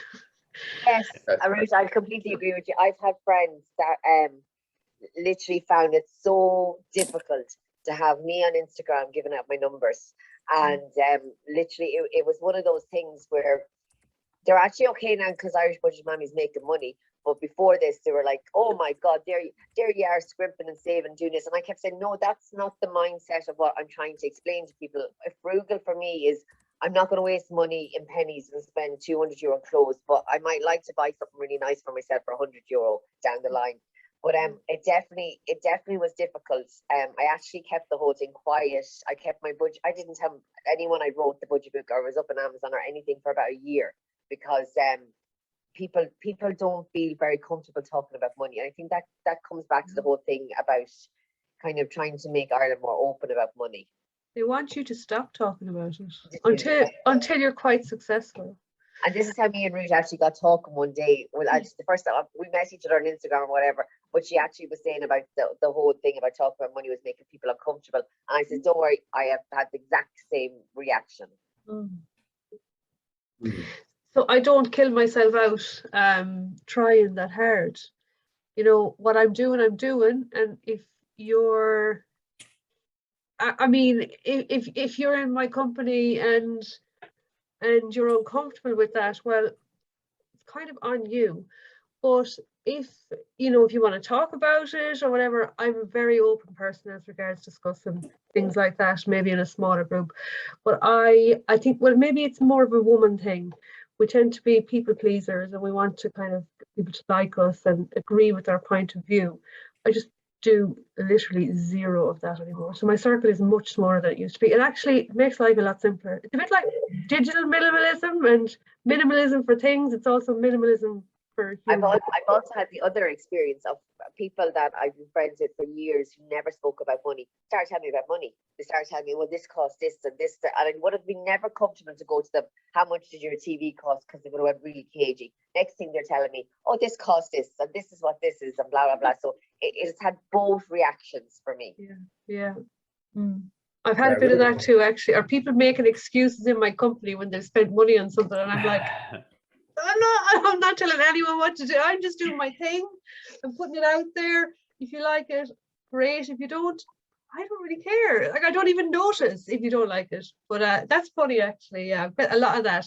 I bought this in such and such, but I got 25% off. And I'm like, okay. The big thing for me was when I went on the radio and I was speaking about it, suddenly I had people coming up to me and going, just, what would you do if you won the lotto? If you start making all this money and all this kind of thing, they start, like, literally people who never spoke to me in my life. I would have said, oh, hi, whatever, at the supermarket, let's go, and this with the credit cards and this with the other thing and blah, blah, blah. So that's what I want to achieve. I want people to feel comfortable about money, not just to talk to me about it, but to their family, to their friends. People they should talk to their husband, their wife. Yeah, their bank manager. Yeah, I'll chip in there too. I think there's kind of a phase, there's kind of a bit of a step by step that you go through, Dave. Like, I'm just thinking back, like I think at first, like I remember at first when I would meet with my friends and stuff, I'd really want to discuss it. And now I don't want to discuss it at all, because I know that A, probably sick of hearing about it, but B, you realize that it's quite a hot topic when you got to be careful. I definitely get a little bit of negative from people as well sometimes, you know, like, because, and you know, I'll give you an example. I paid my golf membership in one hit, and all my other friends had to pay it monthly. Yeah. And they looked at me, oh, he's a rich guy. Oh, he's a rich guy. Yeah. You know, I mean, I'm the one driving the 2006 Toyota, while they've got a 212 or whatever. So it doesn't make any sense at all. But plus, you were moonlighting for 3 months. They weren't. Yeah, exactly. So there's different, you know, there's different perceptions from that point of view. But yeah, I would definitely agree that your circle gets smaller. I find I've got boringer, as in I don't, you know, I probably I would lose interest in conversations more when it's about consumers and things like that. I definitely overall feel more in control of everything in life. So a lot of the things that people would complain about, I wouldn't fear so much, and I wouldn't, I wouldn't get involved in the conversation necessarily. I'll give you a good example. I think I mentioned it before, but my mother-in-law generally thinks she's going to retire from winning the lottery. She's convinced she's winning the lottery. So she'll often say things like, "Oh, when I win the lottery, Michael, I'm going to buy you the best house." And I'm sitting there going, yeah, I mean, I don't even say anything. I just go, well, you know, don't worry, we'll be fine. You know, in my head, we'll be fine.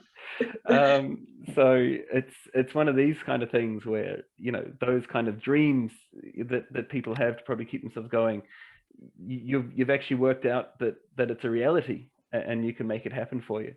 And I think it happens quicker than I think people give it credit for. Aaron, I was only just reading your blog now. I mean, you had a great year last year by the looks, right, income wise. So, you know, it happens every year. It gets, you know, you continually improve that situation. I mean, do you want to talk a little bit about that, because that seemed quite inspirational? Sure. I just want to touch, you know, on the point that everyone was just talking about a little bit, in that, I mean, this path is not easy for a number of different ways. And one of them is that you are likely going to change a lot as a person, and who you were is not who you become. And likely the friend circle and the family members that knew you then, it's going to be a different you that they learn about. It's a different, you have different things in common. Some things will not be the same, and you won't have the same ties to people. And so some of those relationships will change. Some of them may go away.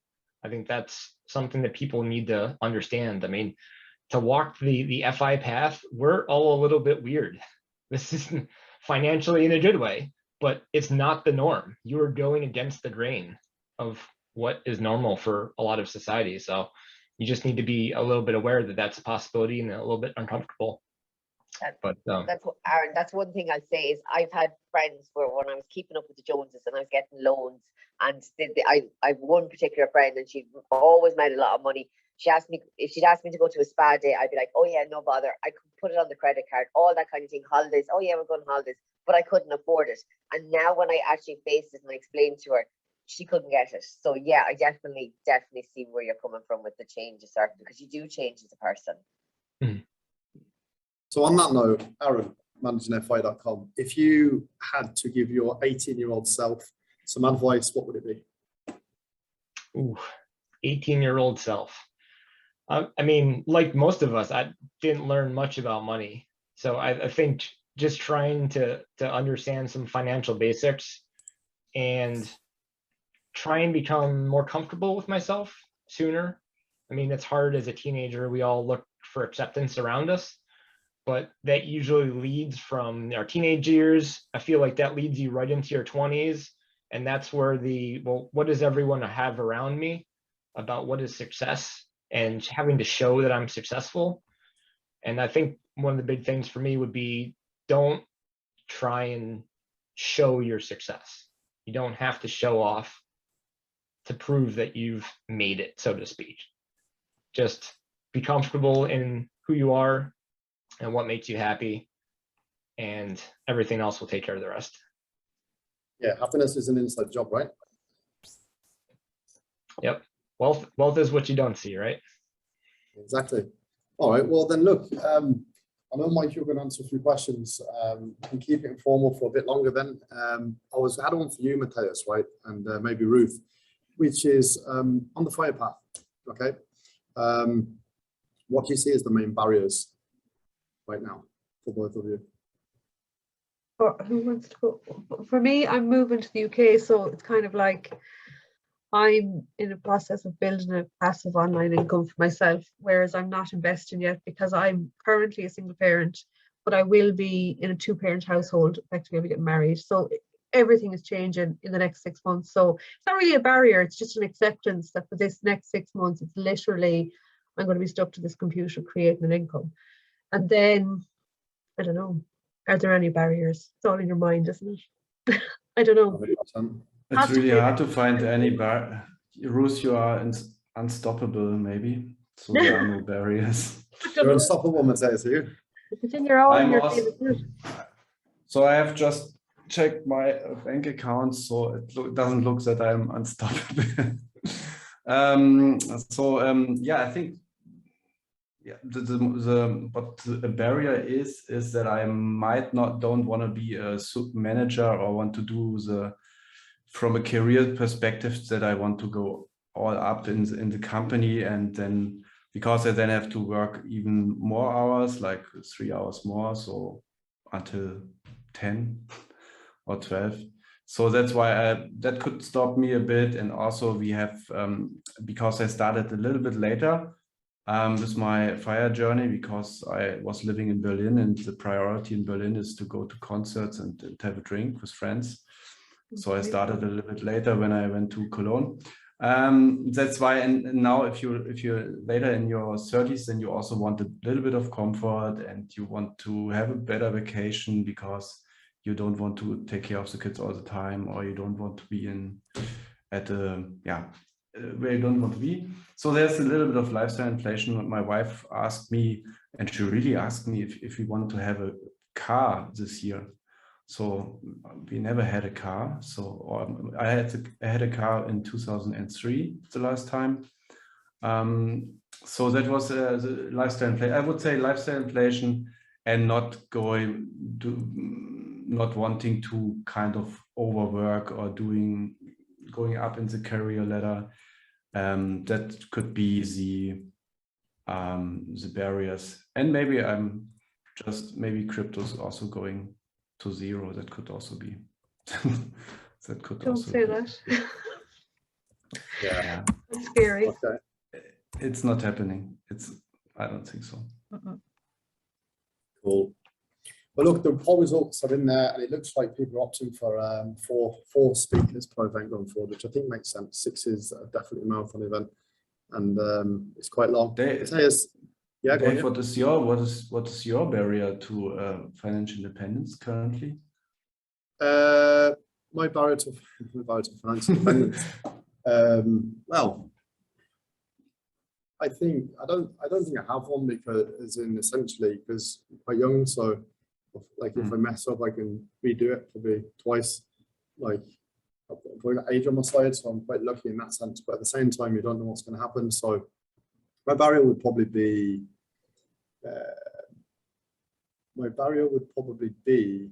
buying more property in Ireland at the moment because of the price point. So maybe having to look outside of Ireland, perhaps, for more property. You know?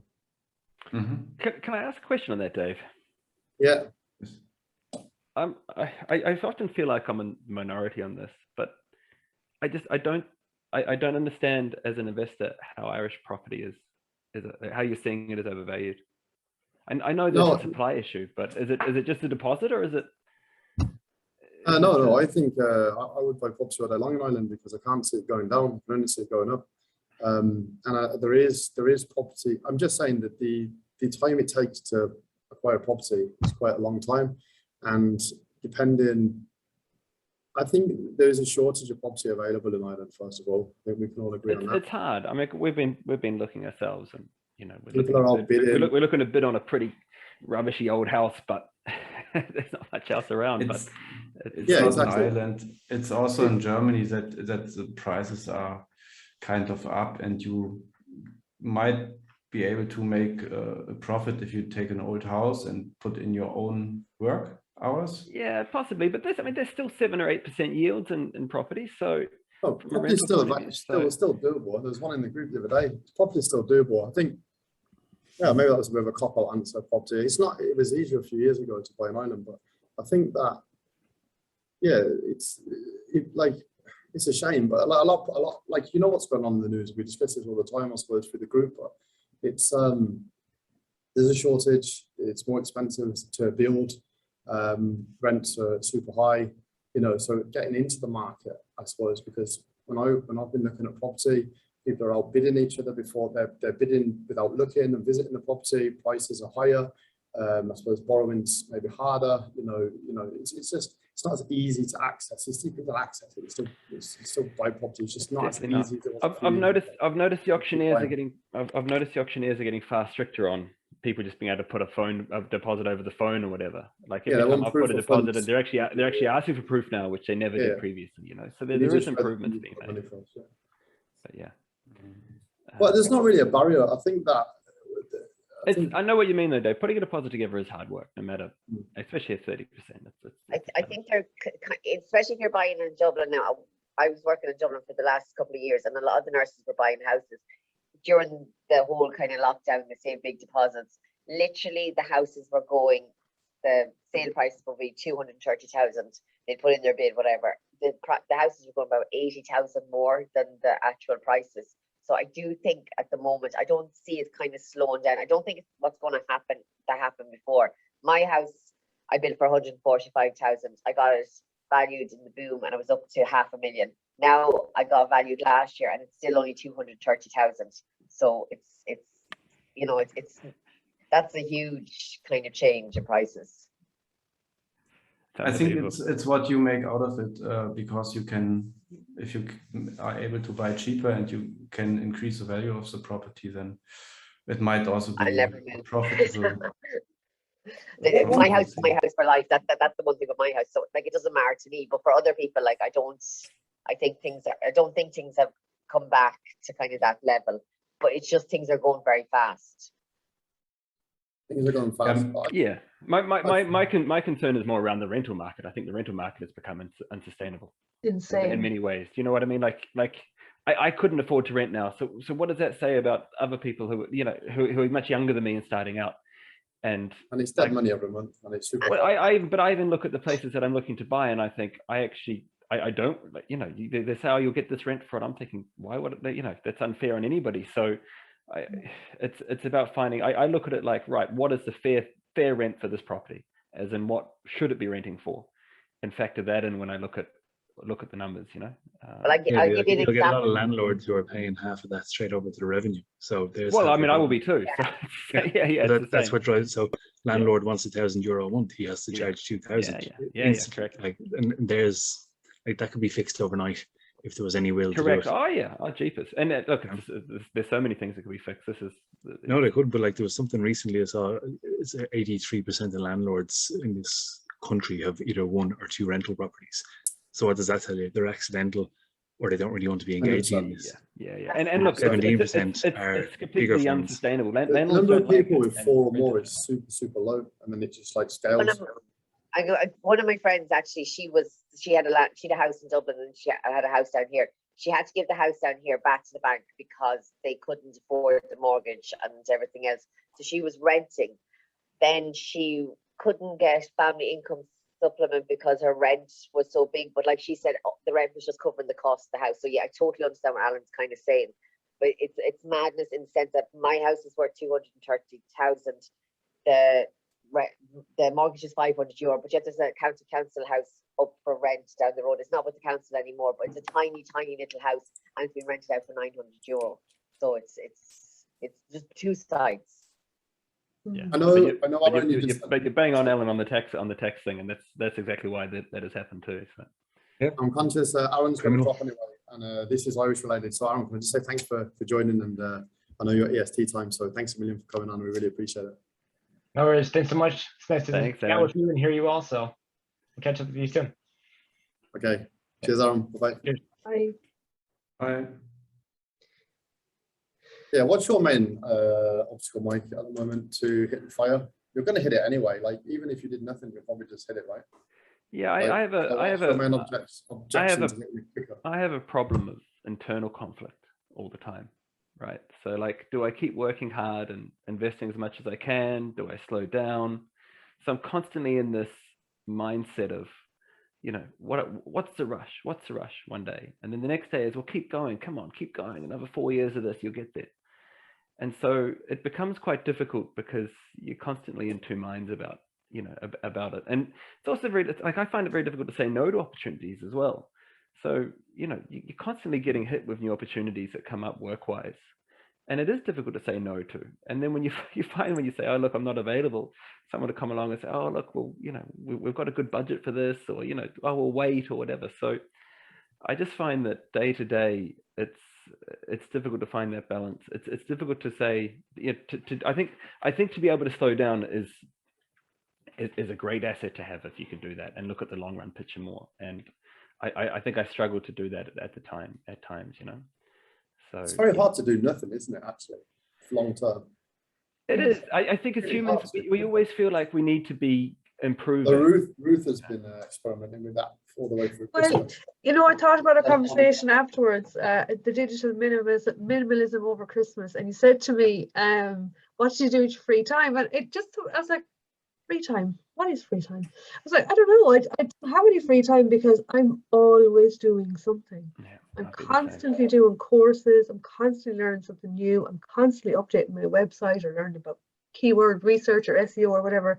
And it struck me afterwards. I said to you, yeah, I think I watched a couple of films, and this is over about 20 days. There was no time when I was inactive until close to the end of the experiment, when I kind of just found myself sitting down one day, kind of relaxing and reading a book. And I was like, this is weird. This is different. So I clearly need to actually carve out free time, because it's like a vacuum. I'm one of those people, if you take out one job, another job kind of goes. Yeah, I do exactly the same. It's just my nature, but I need to fight against that a bit. And that's the internal conflict my story about. Alan, I know you've got to drop now as well. Thanks for coming on. We really appreciate it. Thanks for joining the formal part at the end, Alan. Cheers. Yeah, look, we'll wrap it up soon, but Mike, you know, I think that's essentially the core of it, and that's it. It's that eternal conflict then, like, because you get that opportunity. I mean, in the end, I just tell myself, just take it one day at a time, and you know, you get through each day, and that's all there is to it. And you know, you know that you can always say no. Ultimately, you can always change it if you have to. And that's, I know we talked about FU money, the concept of having enough savings so that you could walk away from everything for 6 months if you had to, a year even, and not worry about anything. And so that's kind of the purpose of that, and having that is quite a powerful thing.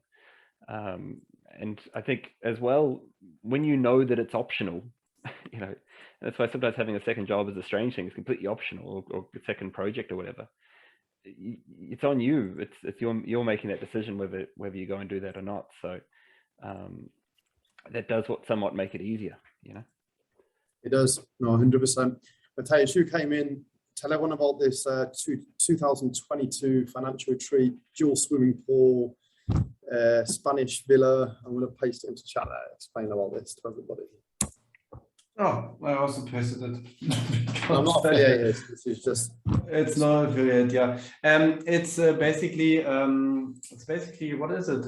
We had already 2 events in 2017 and 2019, and as you mentioned, also if you are seeking for financial independence, your circle of friends is reducing because you don't have anybody to talk to appropriately. I have actually increased my circle because I was organizing events, and also have been still in contact with many of the people of the last FI Europe retreats. And in the end, we go with 25 people in May 20 to May 24 to a villa in Spain with 2 pools, with a lot of trees, a lot of square meters. We can also see the sea. We have some wine tasting, and we talk about, we have some workshops about, for example, how you can transition to your next step of life, because it can be really tricky, as we also have a coach that will help us. I also tested the coach also before. We have workshops regarding investing, minimalism, digital lifestyle. And if you talk to the people, and we have a lot of room to discover nature, we have activities on sea, and there you can also talk to the people, and it's different than listening to the presentation if you can actually talk to the people and build a relationship. And yeah, we have I think that's what it's all about, and yeah, the rest is written on the website, I would say. Everyone just wants to go and chill out by the pool and speak flair, basically. No, it looks You can good. also just go. You can also just hang out at the pool, of course. Yeah, we have one pool for vaccinated people and one for unvaccinated. No, not really. Not really. Yeah, I've just pinned the link in chat. It looks really good, actually. Is it in May? Yeah, 22. It's in May 20, May 24. Yeah, you can also join, and it would be actually funny if you can. It's we kind of have also.